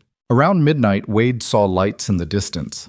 Riders, moving fast along the road they'd just traveled. He woke Evelyn without a sound, pointed. She was awake instantly, weapon in hand. How many? She whispered. 3, maybe 4. Following us or heading somewhere else? Does it matter? They watched the lights pass half a mile south of their position, heading east toward the capital. When they were gone, Evelyn lowered her gun but didn't put it away. "We should move," she said. "Travel by night, sleep during the day. Harder for anyone to track us that way." So that's what they did. Wade had never traveled this way before, navigating by stars and moonlight, sleeping in whatever shade they could find during the brutal midday heat. It was exhausting and disorienting, but Evelyn seemed comfortable with it, like she'd done this before. "You have," she confirmed on the second night, when Wade asked. "After my father died, I spent 2 years following Victor Hartman across Pennsylvania and Ohio, trying to gather enough evidence to bring charges against him. Slept rough most of that time. Couldn't afford hotels, couldn't risk staying in one place too long." "What happened?" "He disappeared before I could act. Changed his name, changed his appearance, vanished into the territories where records are spotty and law enforcement is scattered." She adjusted her saddle, kept riding. "I gave up eventually, went to work for the survey, tried to build something legitimate instead of chasing ghosts. But I never stopped looking for him, never stopped hoping I'd get another chance." "And now you have." "Now we have," Evelyn corrected. "Whether we can actually do anything with it remains to be seen." They reached the territorial capital on the afternoon of the fourth day, dusty and exhausted and running on coffee and determination. The survey office was in a government building that looked like it predated statehood, all limestone and brass and the musty smell of old paper. The clerk who met them was a young man with spectacles and ink-stained fingers who looked thrilled to have visitors. "Land surveys? Original territorial surveys?" He practically bounced on his feet. "Those are kept in the archives downstairs. We've got everything from the initial territory mapping back in '47 all the way through last year. What area are you researching?" "Black Hollow Valley," Evelyn said. "Everything filed in the last 5 years under the name Victor Hale or any similar variations." The clerk's enthusiasm dimmed slightly. "That's a lot of records. It might take some time to pull everything." "We have time," Wade lied. It took 6 hours. 6 hours of sitting in a dusty basement room while the clerk brought box after box of land surveys, deed records, and territorial maps. Evelyn went through them with methodical precision, making notes, cross-referencing, building a picture of Victor's activities that was both broader and more damning than Wade had expected. "Look at this," Evelyn said around hour 4, pushing a document across the table. "Victor filed a claim on the old Henderson property 3 months before drought conditions were officially recognized by the territory. How would he know to target that specific land unless he already knew water was going to become scarce?" Wade studied the document. "Could be coincidence." "Could be, except here's another one. The Yates Ranch, purchased 2 months before the drought. And here's Brennan's land, purchased 1 month before." She spread out more documents. "He's been buying water-adjacent properties for almost a year, Wade, long before anyone in Black Hollow knew water would be an issue. Someone told him. Someone with geological knowledge. Someone who could predict where water would be accessible even during drought conditions." Evelyn pulled out another file. "And look at this. The mineral rights surveys from the original territorial mapping. Someone requested copies of these 6 months ago. Want to guess who?" Wade looked at the request form. The signature was barely legible, but the name was clear enough. Victor Hale. "He's been planning this from the beginning," Wade said slowly. "The drought, the water scarcity, the desperate people selling their land. He knew it was coming and positioned himself to profit from it. Worse than that." Evelyn showed him another document, this one a contract between Victor and something called Southwestern Territories Development Corporation. He's not buying this land for himself. He's acting as an agent for a larger entity, and according to this contract, once he secures a certain percentage of water rights in the valley, the corporation takes over and he gets a substantial finder's fee. How substantial? $50,000. Wade felt dizzy. That was more money than most people in Black Hollow would see in their entire lives. So what's the corporation planning to do with the water? Sell it. To mining operations, to cities, to anyone who needs it and can pay? Evelyn's voice was hollow. They'll drain the aquifer dry in a decade, maybe less. And when there's nothing left, they'll abandon the valley and move on to the next place. Wade thought about Tommy Fletcher, about Sarah and all the other families who'd put their hope in that well, who thought they were saving their future when really they were just making themselves valuable enough to steal from. "We have to stop this." "I know, but Wade." Evelyn looked at him and her eyes were haunted. We can't just stop Victor. We have to stop whoever's helping him in Black Hollow. Because if that person is still feeding him information, still working against us, nothing we do here will matter. They copied everything they could, paid the clerk for the documents, and started the ride back to Black Hollow that same night. Wade wanted to sleep, wanted to rest, but Evelyn was right. Every hour they wasted was another hour Victor had to consolidate his position. They pushed hard, making the return trip in 3 days instead of 4. By the time they rode into Black Hollow, both of them were swaying in their saddles, barely conscious. Dutch met them at Wade's ranch, his face grim. "Boss, we got problems." "What now?" Victor called a town meeting tomorrow night. Says he's got a proposal for a community water system that'll save everyone. Says Miss Granger's been lying about the aquifer capacity, that there's actually plenty of water for everyone if it's managed properly. Dutch shifted uncomfortably. "People are listening, Wade. Pete Rickman's backing him. Henry Garner, too. They're saying Victor's offering a real solution while you and Miss Granger are just causing trouble." Wade looked at Evelyn, saw his own exhaustion and frustration reflected in her face. "What time's the meeting?" Evelyn asked. "Sundown, at the general store." "Then we have until tomorrow to figure out who's working with Victor and how to prove it." Evelyn dismounted stiffly, nearly fell, caught herself on the saddle. "I'm going to need your help, Wade. And I'm going to need you to trust me even when what I'm doing doesn't make sense." "I'm listening." "Tomorrow morning, I want you to tell people I've been wrong about everything. The aquifer, the water capacity, all of it. Tell them I'm a fraud and you're done working with me." Wade stared at her. "What? Why?" "Because whoever's helping Victor thinks I'm the threat. If they believe you've turned on me, they might get sloppy, might reveal themselves trying to capitalize on the division." Evelyn gripped his arm. "I know how this looks. I know I'm asking you to throw away whatever credibility we've built, but it's the only way. There has to be another option." "There isn't. Not one that works." Her eyes were desperate. "Please, Wade, trust me." Wade thought about everything they'd been through. The well, the journey, the burned records office. Thought about Evelyn standing in the street covered in blood while people laughed, about her digging test holes alone because nobody else would help. "All right," he said.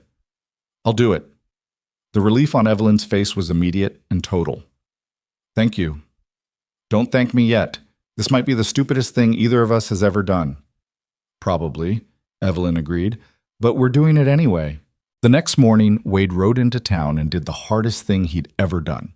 He stood in front of Henry Garner's store, where half the town was gathered for morning supplies and gossip, and he lied. "I was wrong about Evelyn Granger," he announced, loud enough for everyone to hear. "She doesn't know what she's talking about. That aquifer she found?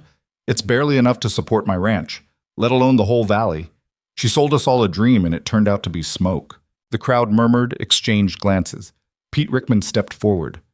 "You saying the well's running dry already?" "I'm saying it's not sustainable, not the way she promised." Wade forced himself to look disgusted. "Woman came out here with fancy words and survey credentials, made us all believe she could save us. But she's just another con artist looking to profit off desperate people." "That's harsh, Wade," Sarah Fletcher said quietly. "She saved my boy." "She did, and I'll always be grateful for that. But gratitude doesn't change facts. The facts are that Evelyn Granger lied to us, and I was fool enough to believe her." Wade walked away before anyone could ask more questions, before the guilt could show on his face. Behind him, he could hear people talking, arguing, some defending Evelyn and others agreeing with Wade's assessment. He'd done what she asked. Now he just had to hope it was worth it. That evening, the entire town gathered at Henry's store for Victor's meeting. Wade came late, stood in the back, watched Victor work the room with the smooth confidence of a man who'd done this 100 times before. "The situation is simple," Victor was saying. "This valley has limited water resources. If everyone tries to drill their own wells, you'll drain the aquifer in a matter of years and end up with nothing. But if you work together, pool your resources, and allow professional management of the water system, you can ensure sustainable access for generations." "And you're the professional manager?" someone called out. "I represent interest with the capital and expertise to build proper infrastructure, wells, pumps, distribution systems, everything you need. All we ask in return is reasonable compensation and the authority to manage the resource efficiently." "What kind of compensation?" Pete Rickman asked. "Water rights.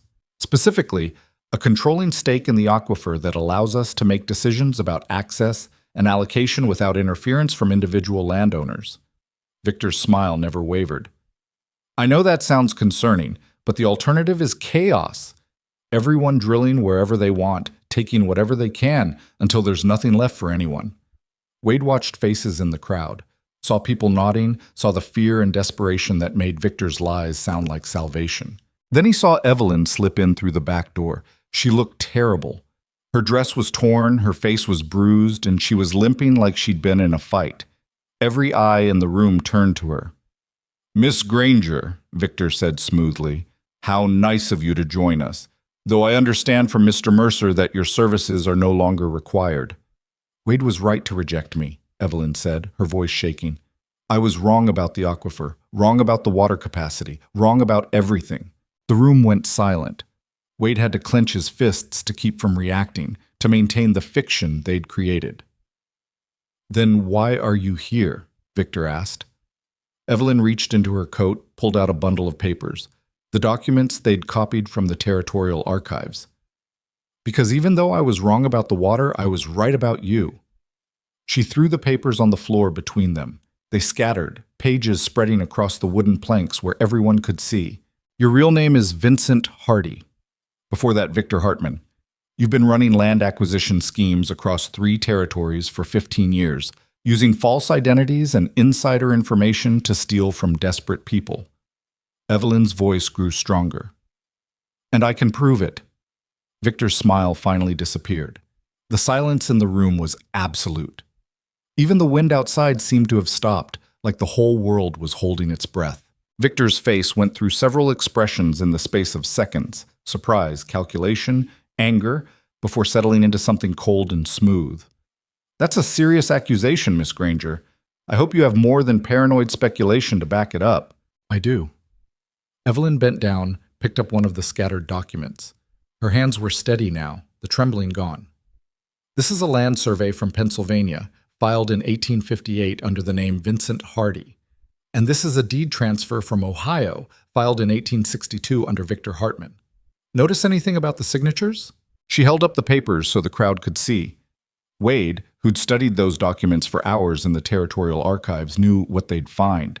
The signatures were nearly identical, same slant, same flourish, same distinctive capital V.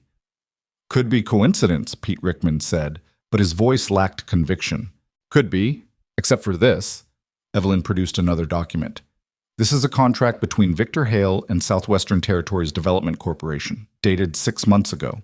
It outlines a systematic plan to acquire water rights in drought-affected areas using advanced geological knowledge to identify valuable properties before local populations become aware of their worth."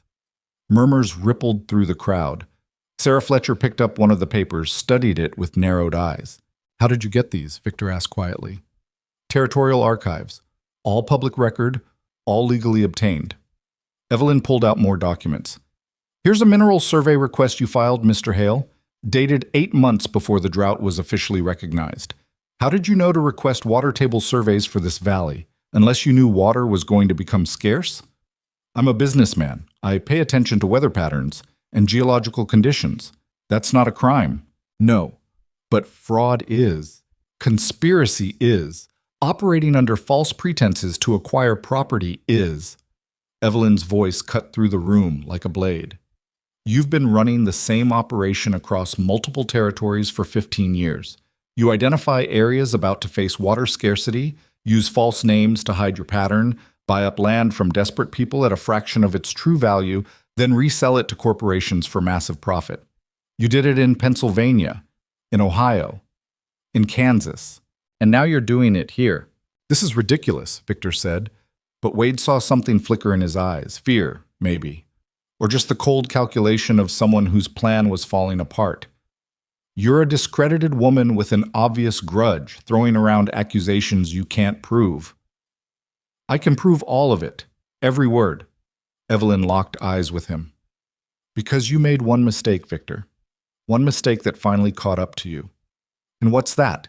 "You came to a town where I was already working.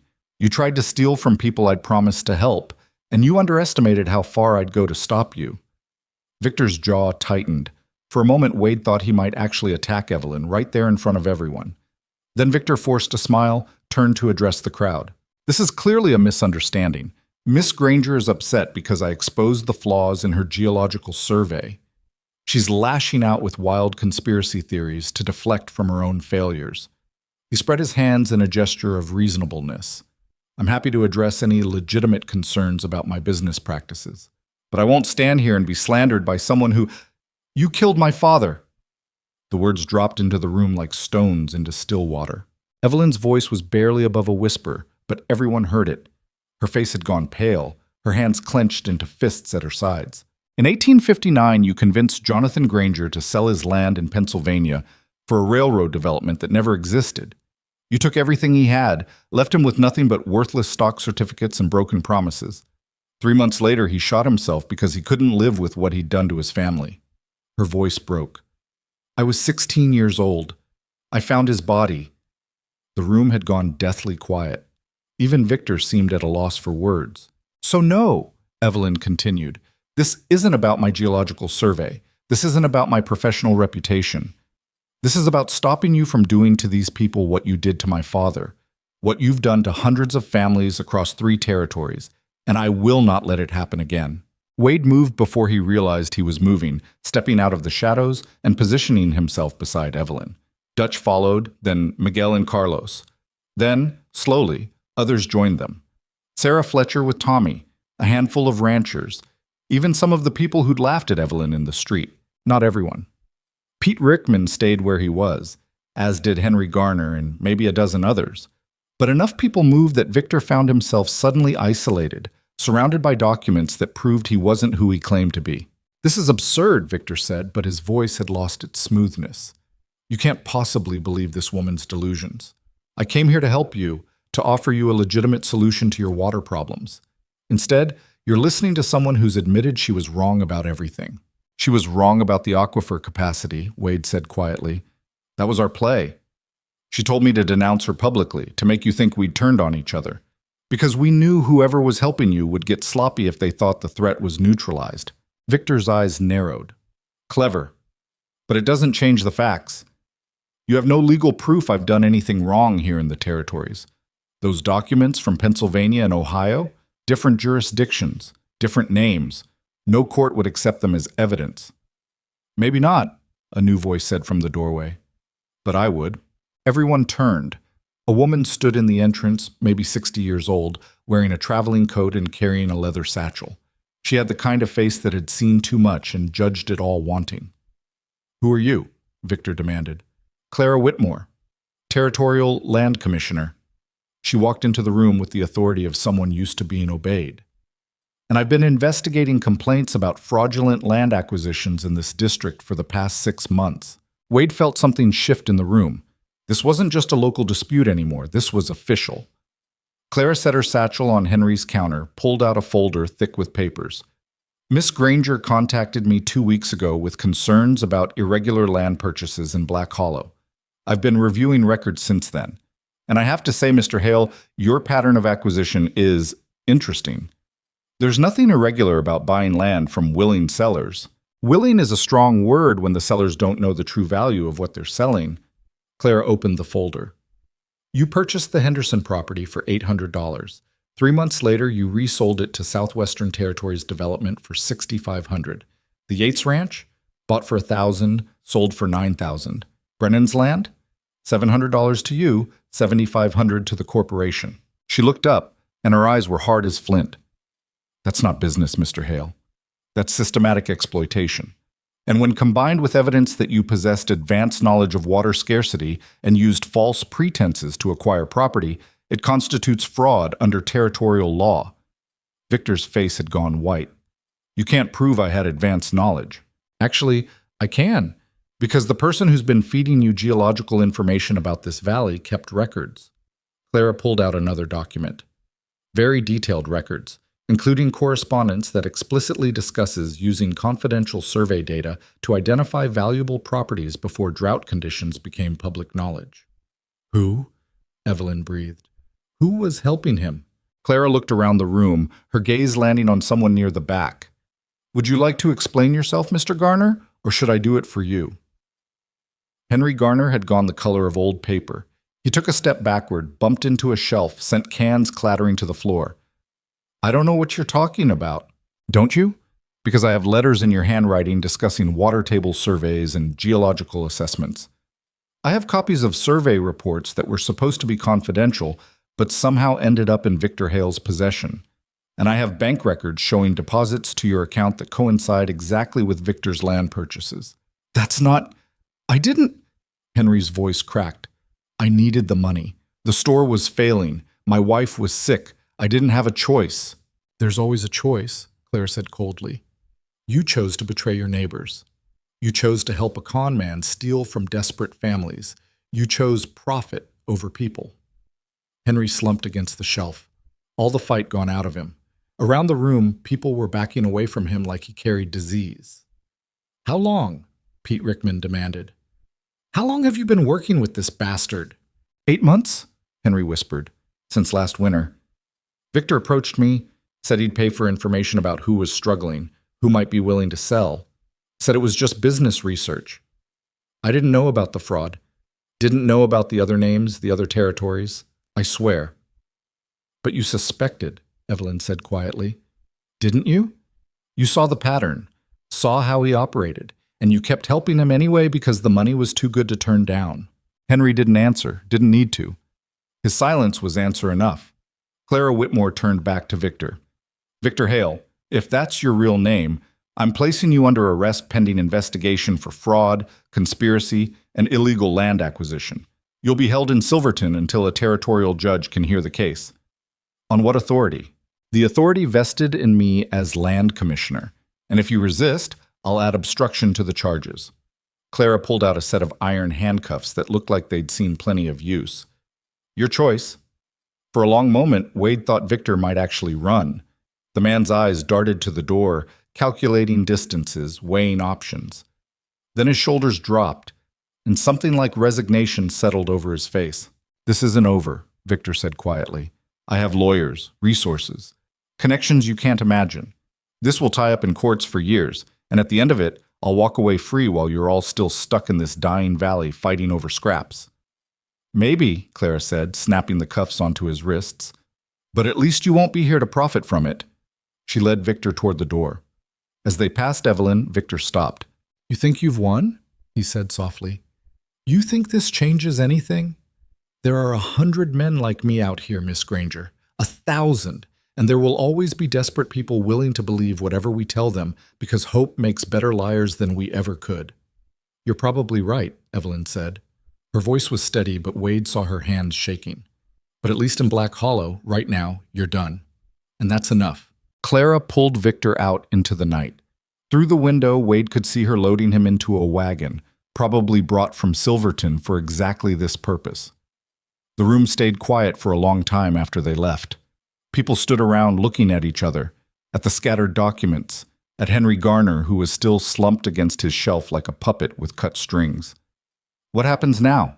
Sarah Fletcher asked finally. That was the question, wasn't it? Victor was arrested, Henry was exposed, but the fundamental problems hadn't changed. The drought was still killing the valley. Water was still scarce, and families were still desperate. Wade looked at Evelyn. She looked back, and something passed between them. An understanding, a decision made without words. Now we tell the truth, Wade said. The whole truth, about the aquifer, about the water capacity, about what we can and can't do to save this valley. Evelyn stepped forward, picked up one of her survey maps from the scattered papers.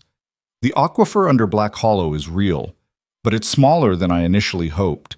At current recharge rates, it can support approximately 15 wells long-term, maybe 20 if we're careful about usage and implement strict conservation measures. Murmurs of concern rippled through the crowd. That's not enough, Pete Rickman said. There are 40 families in this valley, maybe more if you count the outlying ranches. I know. Evelyn's voice was quiet but firm. Which means we have a choice to make as a community. We can fight over access, drill wells everywhere, and drain the aquifer in a matter of years. Or we can work together, create a shared water management system, and ensure that the families who stay here have sustainable access for generations. Who decides which families get to stay? Someone called out. We do. All of us. Together. Evelyn looked around the room. I can map the optimal drilling locations. Wade and I can help install the wells, but the decisions about allocation, about usage, about who gets access and under what terms, those have to come from the community. Because if we don't trust each other enough to share this resource, we've already lost. Why should we trust you? Pete demanded. You lied about the aquifer capacity, admitted it yourself. I lied to expose a threat to this community. Would you rather I told the truth and let Victor steal everything? Evelyn met his gaze. I've made mistakes. I've been wrong about things, but I have never, not once, acted out of anything but a desire to help people survive. Can you say the same, Mr. Rickman? Pete's jaw worked, but he didn't answer. Dutch stepped forward. I trust her. She found water when everyone else said it was impossible. She traveled to Silverton and back to prove Victor was a fraud when she could have just taken his money and left. And she's standing here now telling us hard truths when she could be telling us comfortable lies. He looked around the room. I don't know about the rest of you, but I'd rather work with someone honest who makes mistakes than someone slick who never tells the truth. Agreed, Sarah Fletcher said. Others nodded. Not everyone. Some people were already drifting toward the door, probably planning to leave the valley entirely. Some looked skeptical, unconvinced, but enough stayed that Wade felt something like hope kindle in his chest. All right, Wade said. Tomorrow morning, we start mapping the best well locations. Anyone who wants to be part of the community water system, come to my ranch at dawn. We'll figure this out together.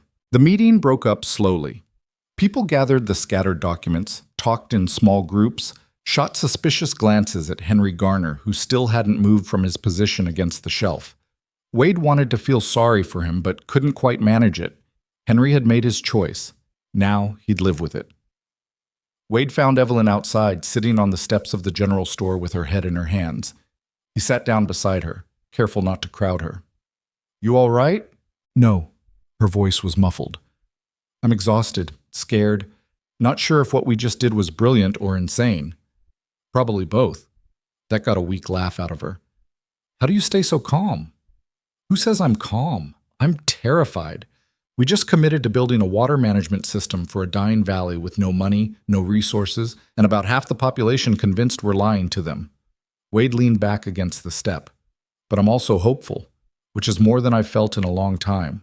Evelyn lifted her head, looked at him. Her face was streaked with dirt and exhaustion, her eyes red-rimmed. She'd never looked more human. Thank you, she said quietly, for believing me, for helping me, for being stupid enough to dig that well when everyone said we were crazy. Thank you for giving me something to believe in. They sat there in the darkness, listening to the sounds of Black Hollow settling down for the night. Horses whinnying, doors closing, the wind moving through the valley like a restless spirit. Wade? Evelyn said after a while. Yeah? What happens if this doesn't work? If we can't make the community system viable? If people refuse to cooperate? If the aquifer runs dry anyway?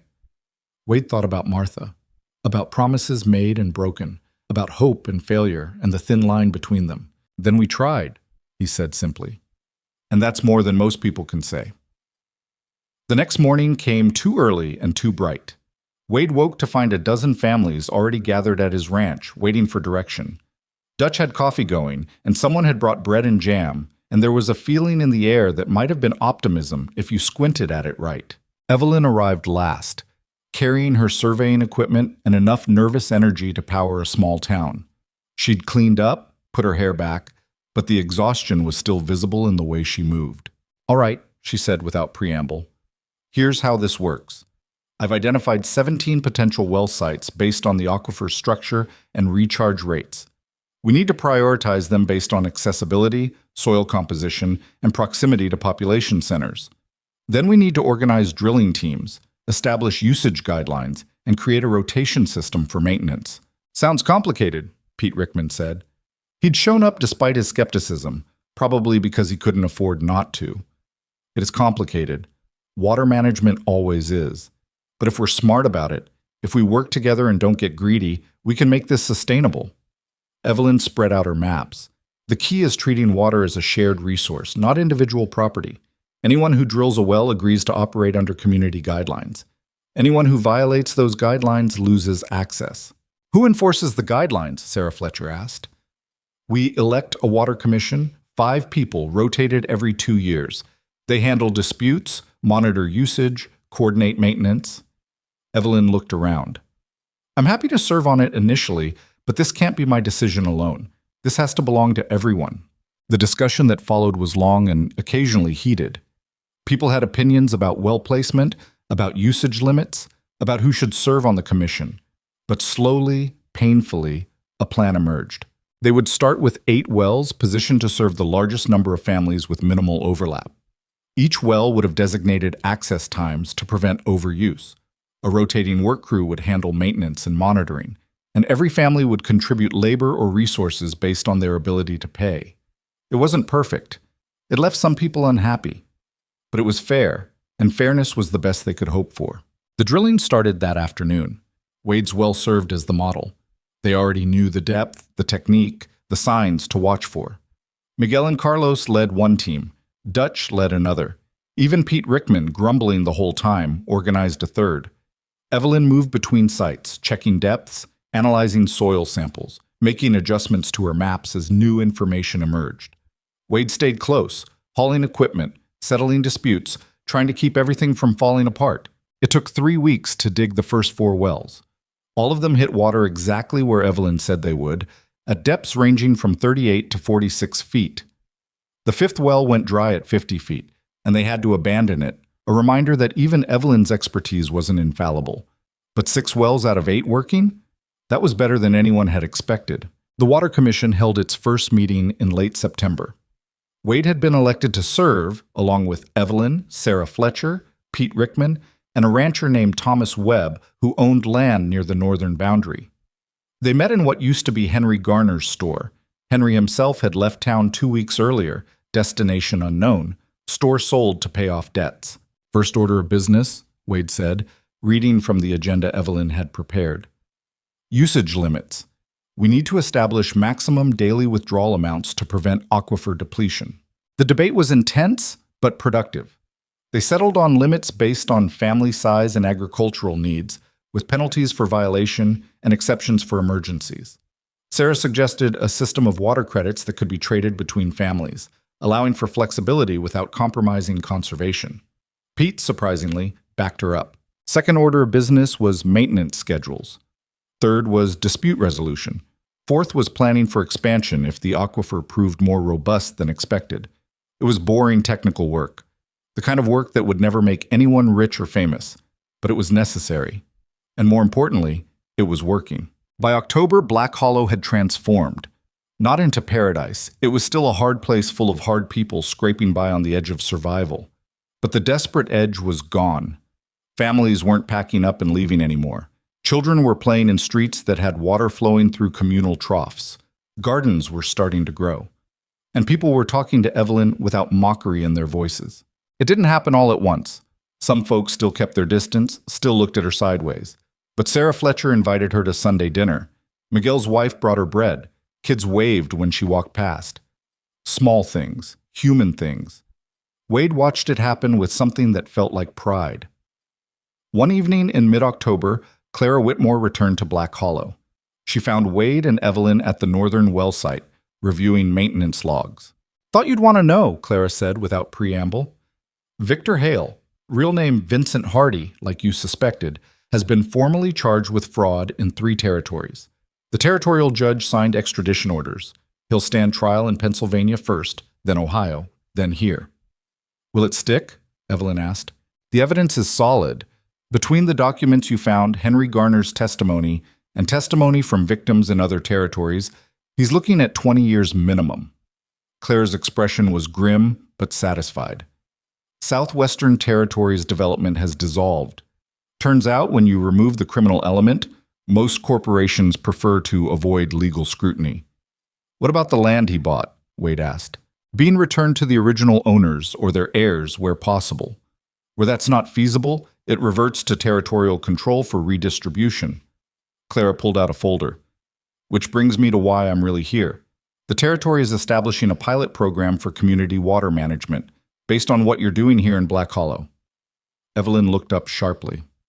"What? You've created something that works, something that could be replicated in other drought-affected areas. The territorial governor wants to offer you a position as regional water management coordinator.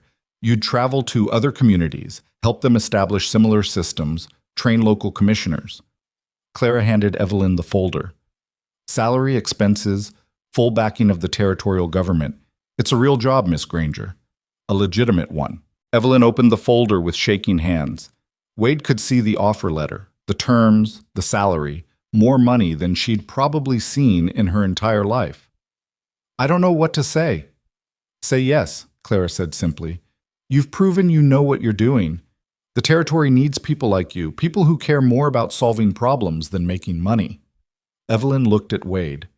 He saw the question in her eyes. It's a good offer, he said quietly. You should take it. But Black Hollow, we'll be fine. We've got the commission, we've got the wells, we've got everything you taught us. Wade smiled, though it hurt. You don't owe us anything, Evelyn. You saved this valley. Now go save some others. He meant it, every word. But part of him was screaming at her to stay, to keep working beside him, to not leave him alone again. Evelyn closed the folder.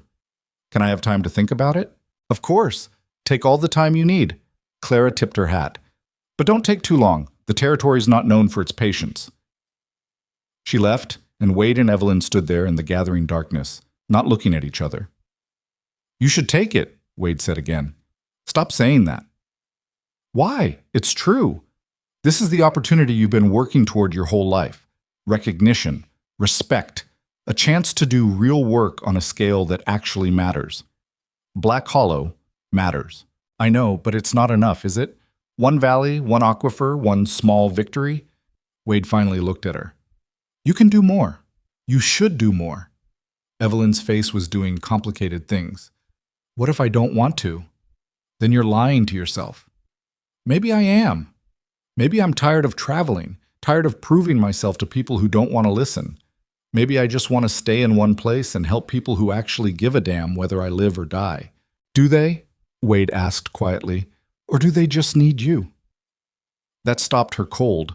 Wade immediately regretted saying it, but the words were out there now, hanging between them like smoke. That's not fair, Evelyn whispered. No, it's not. But it's true. Wade looked out at the valley, at the wells they'd built, at the community they'd somehow created from dust and desperation. These people respect you now because you found them water, because you exposed Victor, because you built something they needed. But would they have respected you if the well had stayed dry? If we'd never found proof of Victor's fraud? If Black Hollow had just died anyway, despite your best efforts? Evelyn didn't answer. You deserve to work with people who see you first and the water second, Wade continued, who value you for who you are, not just what you can do for them. And I don't think that's Black Hollow. I don't think it ever will be. What about you? Evelyn's voice was barely audible. Do you see me first? Wade thought about Martha, about loving someone and losing them, about the space between need and want and how easy it was to confuse the two. I'm trying to, he said honestly, but I needed you first. Needed you to save my ranch, to give me hope, to pull me out of the hole I'd been digging since Martha died. And I'm not sure I can separate the need from everything else. Evelyn turned away, her shoulders shaking. Wade thought she might be crying, but couldn't be sure in the darkness. I hate you right now, she said. I know. You're telling me to leave because it's the right thing to do, even though neither of us wants it. Yeah, she laughed, sharp and bitter. We're both incredibly stupid. Definitely. They stood there for a long time, not touching, not speaking, just existing in the same space while the valley settled into night around them.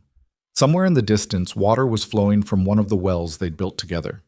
The sound of it was the loneliest thing Wade had ever heard. Evelyn left 2 days later. She didn't make a big production of it. No farewell speeches, no tearful goodbyes in front of the whole town. Just packed her belongings into the same worn saddlebag she'd arrived with, settled her account at the widow's house, and rode out before most of Black Hollow was awake. Wade knew because he'd been watching from his porch since before dawn, coffee growing cold in his hands, waiting for something he couldn't name. When he saw her silhouette moving down the road in the pale morning light, he almost rode after her, almost called out, almost did 100 things that would have been selfish and true. Instead, he just watched her go. Dutch found him there an hour later, still holding the cold coffee, still staring at the empty road. She's really gone then. Yeah. You tell her how you felt? Wade looked at his foreman, saw understanding in the old man's weathered face. Doesn't matter how I feel. She's got a chance to do real work. Important work. I'm not going to be the anchor that keeps her from it. Noble of you, Dutch said, and it didn't sound like a compliment. Also stupid. Probably both. They stood there in silence for a while. The sun was climbing now, burning off the morning cool, promising another day of heat and dust and slow progress. What now? Dutch asked finally.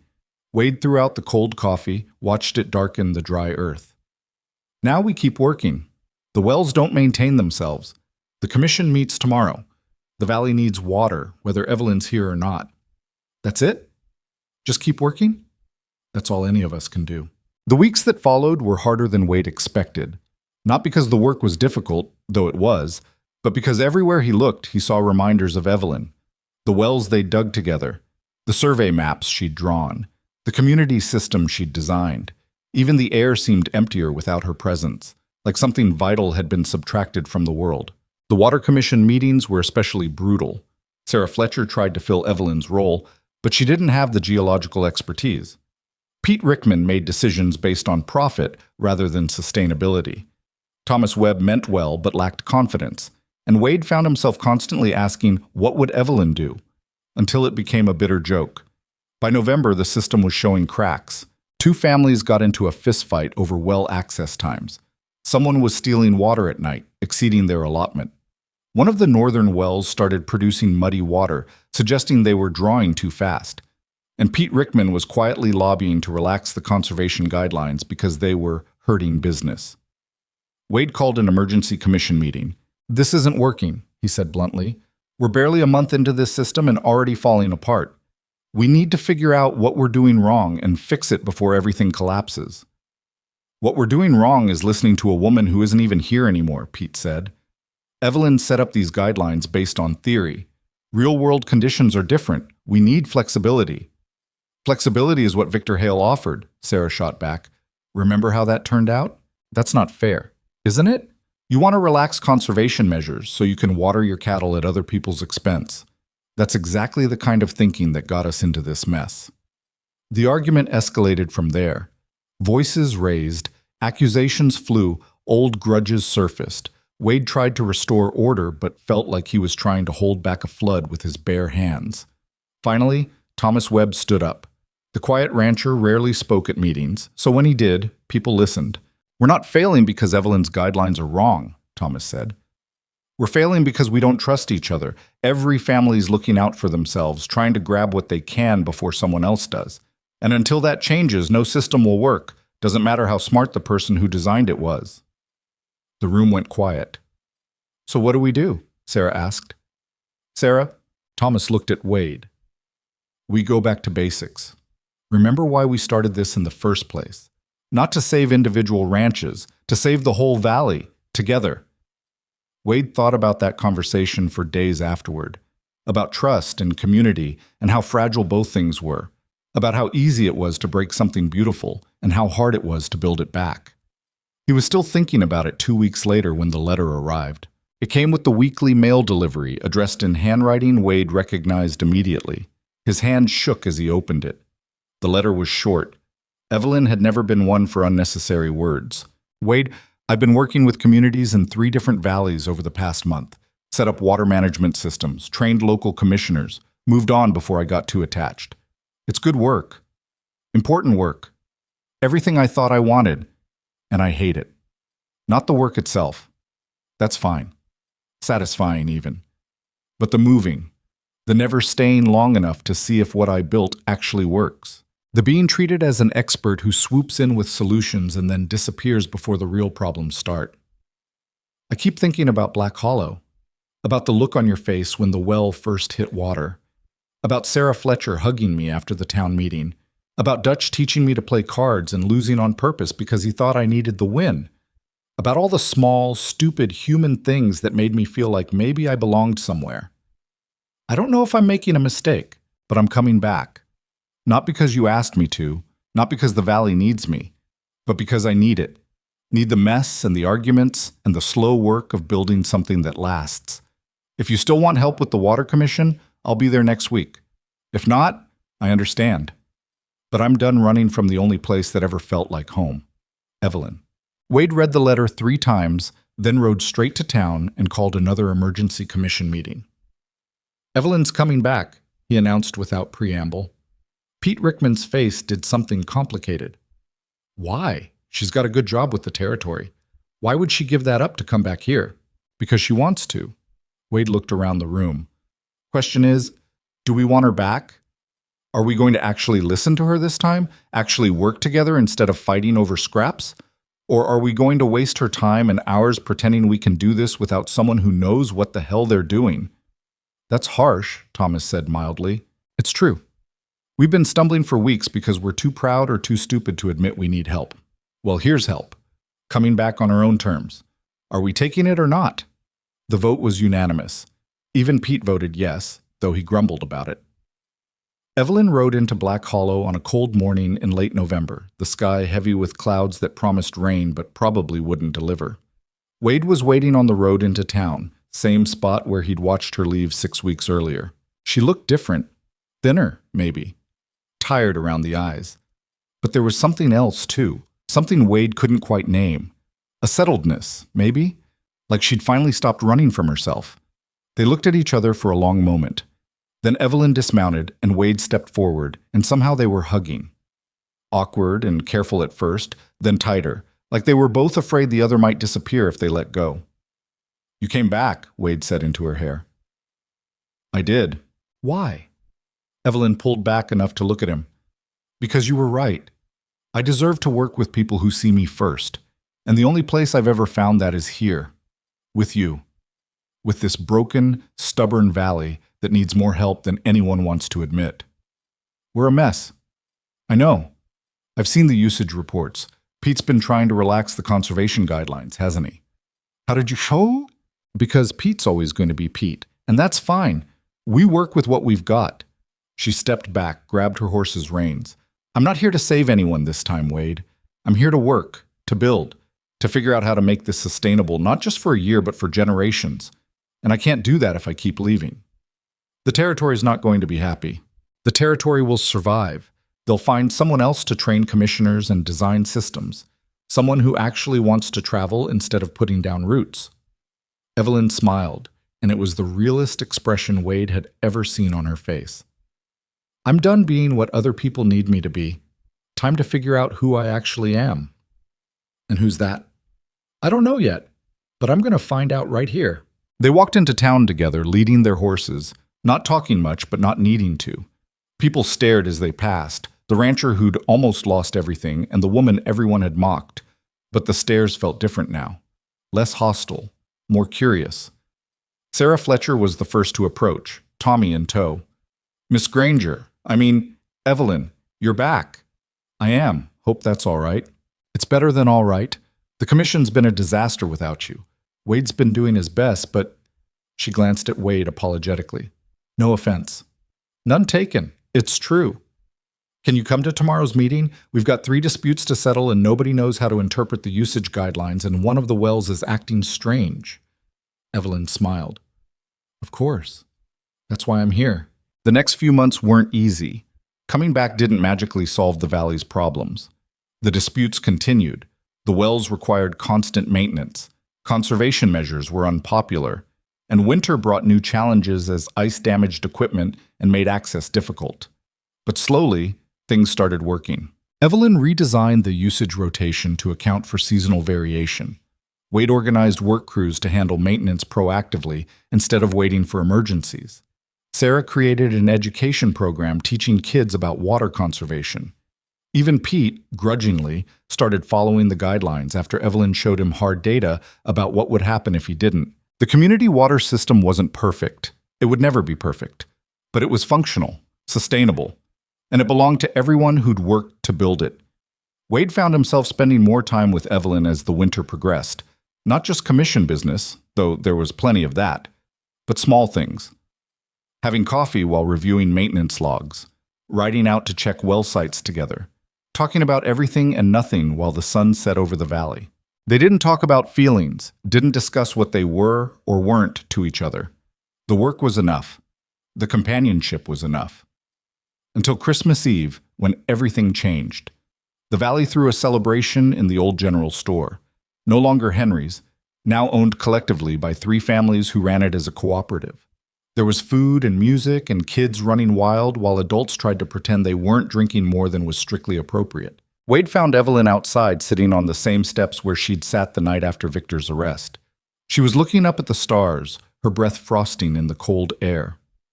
"Running away from the party?" Wade asked, sitting beside her. "Taking a break. I'm not used to people actually wanting me around. It's overwhelming.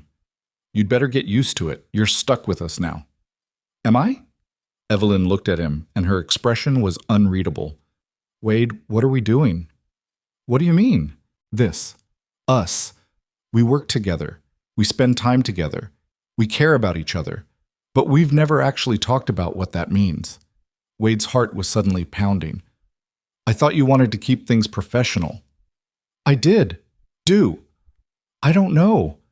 Evelyn laughed, frustrated. "I'm good at geology, Wade. I'm terrible at people. I don't know how to do this part." "What part?" "The part where I tell you that coming back to Black Hollow wasn't just about the work. That watching you organize those work crews and settle disputes and care about this valley, even when it breaks your heart, makes me feel things I don't know what to do with." Her voice dropped. "The part where I admit I'm terrified of needing someone again because everyone I've ever needed has either left or died or betrayed me." Wade felt something crack open in his chest. "Evelyn, I'm not done." She turned to face him fully. "I don't know if I can be what you need. I'm difficult and stubborn, and I'll probably choose the Wells over you sometimes because that's who I am. I'm not Martha. I'm never going to be Martha. And if that's what you're looking for, you should tell me now before I make a complete fool of myself." "I don't want you to be Martha," Wade said quietly. "Martha was my past. She was brave and kind, and I loved her with everything I had. But she's gone, and I can't spend the rest of my life trying to replace what I lost instead of building something new." "What are you saying?" Wade reached out, took her hand. Her fingers were cold and rough and scarred from work. They were perfect. "I'm saying I see you, Evelyn Granger. Not the geologist or the expert or the woman who saved the valley. Just you. The person who digs test holes alone because she doesn't trust anyone else to do it right. Who stands up to con men and territorial commissioners with equal ferocity. Who came back to a place that mocked her because she'd rather be home and fighting than comfortable and alone." He squeezed her hand. "I'm saying I don't need you to save me. I need you to stand beside me while we both try to save this stubborn, broken valley. And if somewhere along the way we figure out how to save each other too, well, that wouldn't be the worst thing." Evelyn's eyes were bright. Might have been tears, might have been starlight. "That was remarkably articulate for a rancher. I've been practicing." "How long?" "Since about 10 minutes after you rode out of town the first time." She laughed, and it was the most beautiful sound Wade had ever heard. Then she leaned forward and kissed him, soft and careful and real. When they pulled apart, Evelyn was smiling. "So what now?" "Now we go back to the party, drink too much, dance badly, pretend we haven't been obvious about this for months. Everyone's going to know. Everyone already knows. We've been the worst kept secret in Black Hollow since August." Evelyn stood up, pulled Wade to his feet.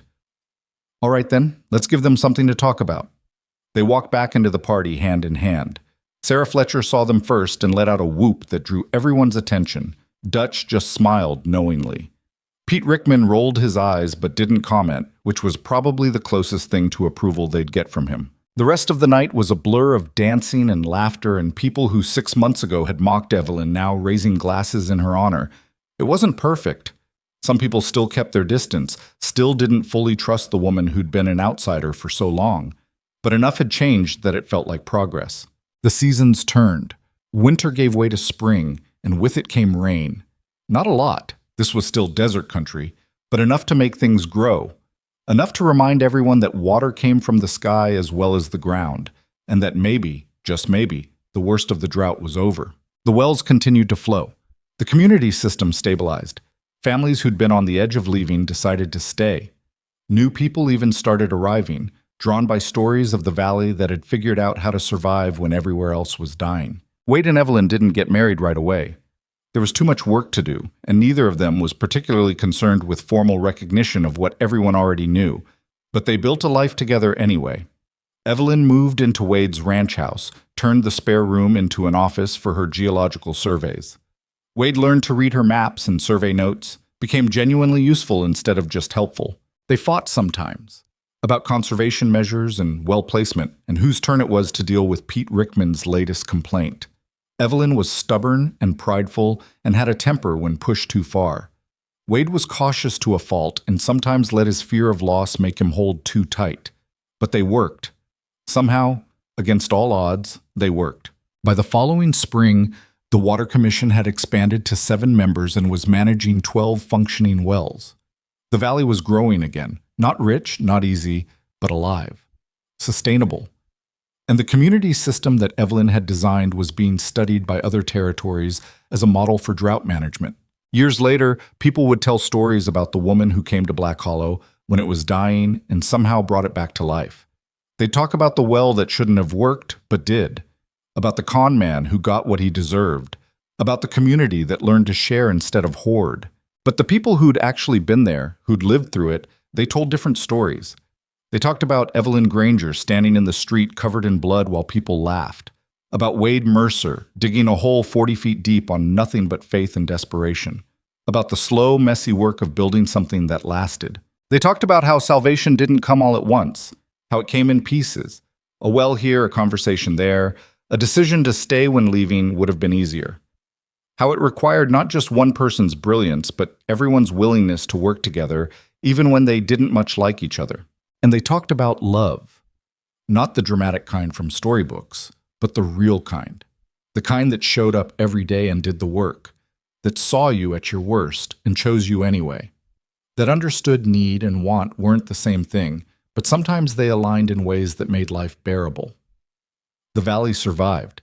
Not because one person saved it, but because enough people decided it was worth saving. And 2 people who'd spent their lives being underestimated and overlooked finally found a place where they were seen, where they belonged, where they could build something together that would outlast them both. In the end, that was the real miracle. Not the water, though the water mattered, but the understanding that sometimes the bravest thing you can do is stop running. Stop trying to prove yourself to people who'll never believe you. Stop accepting less than you deserve because you think that's all you can get. Sometimes bravery looks like standing still, like digging deep, like choosing home even when home is hard. And sometimes, if you're very lucky, home chooses you back.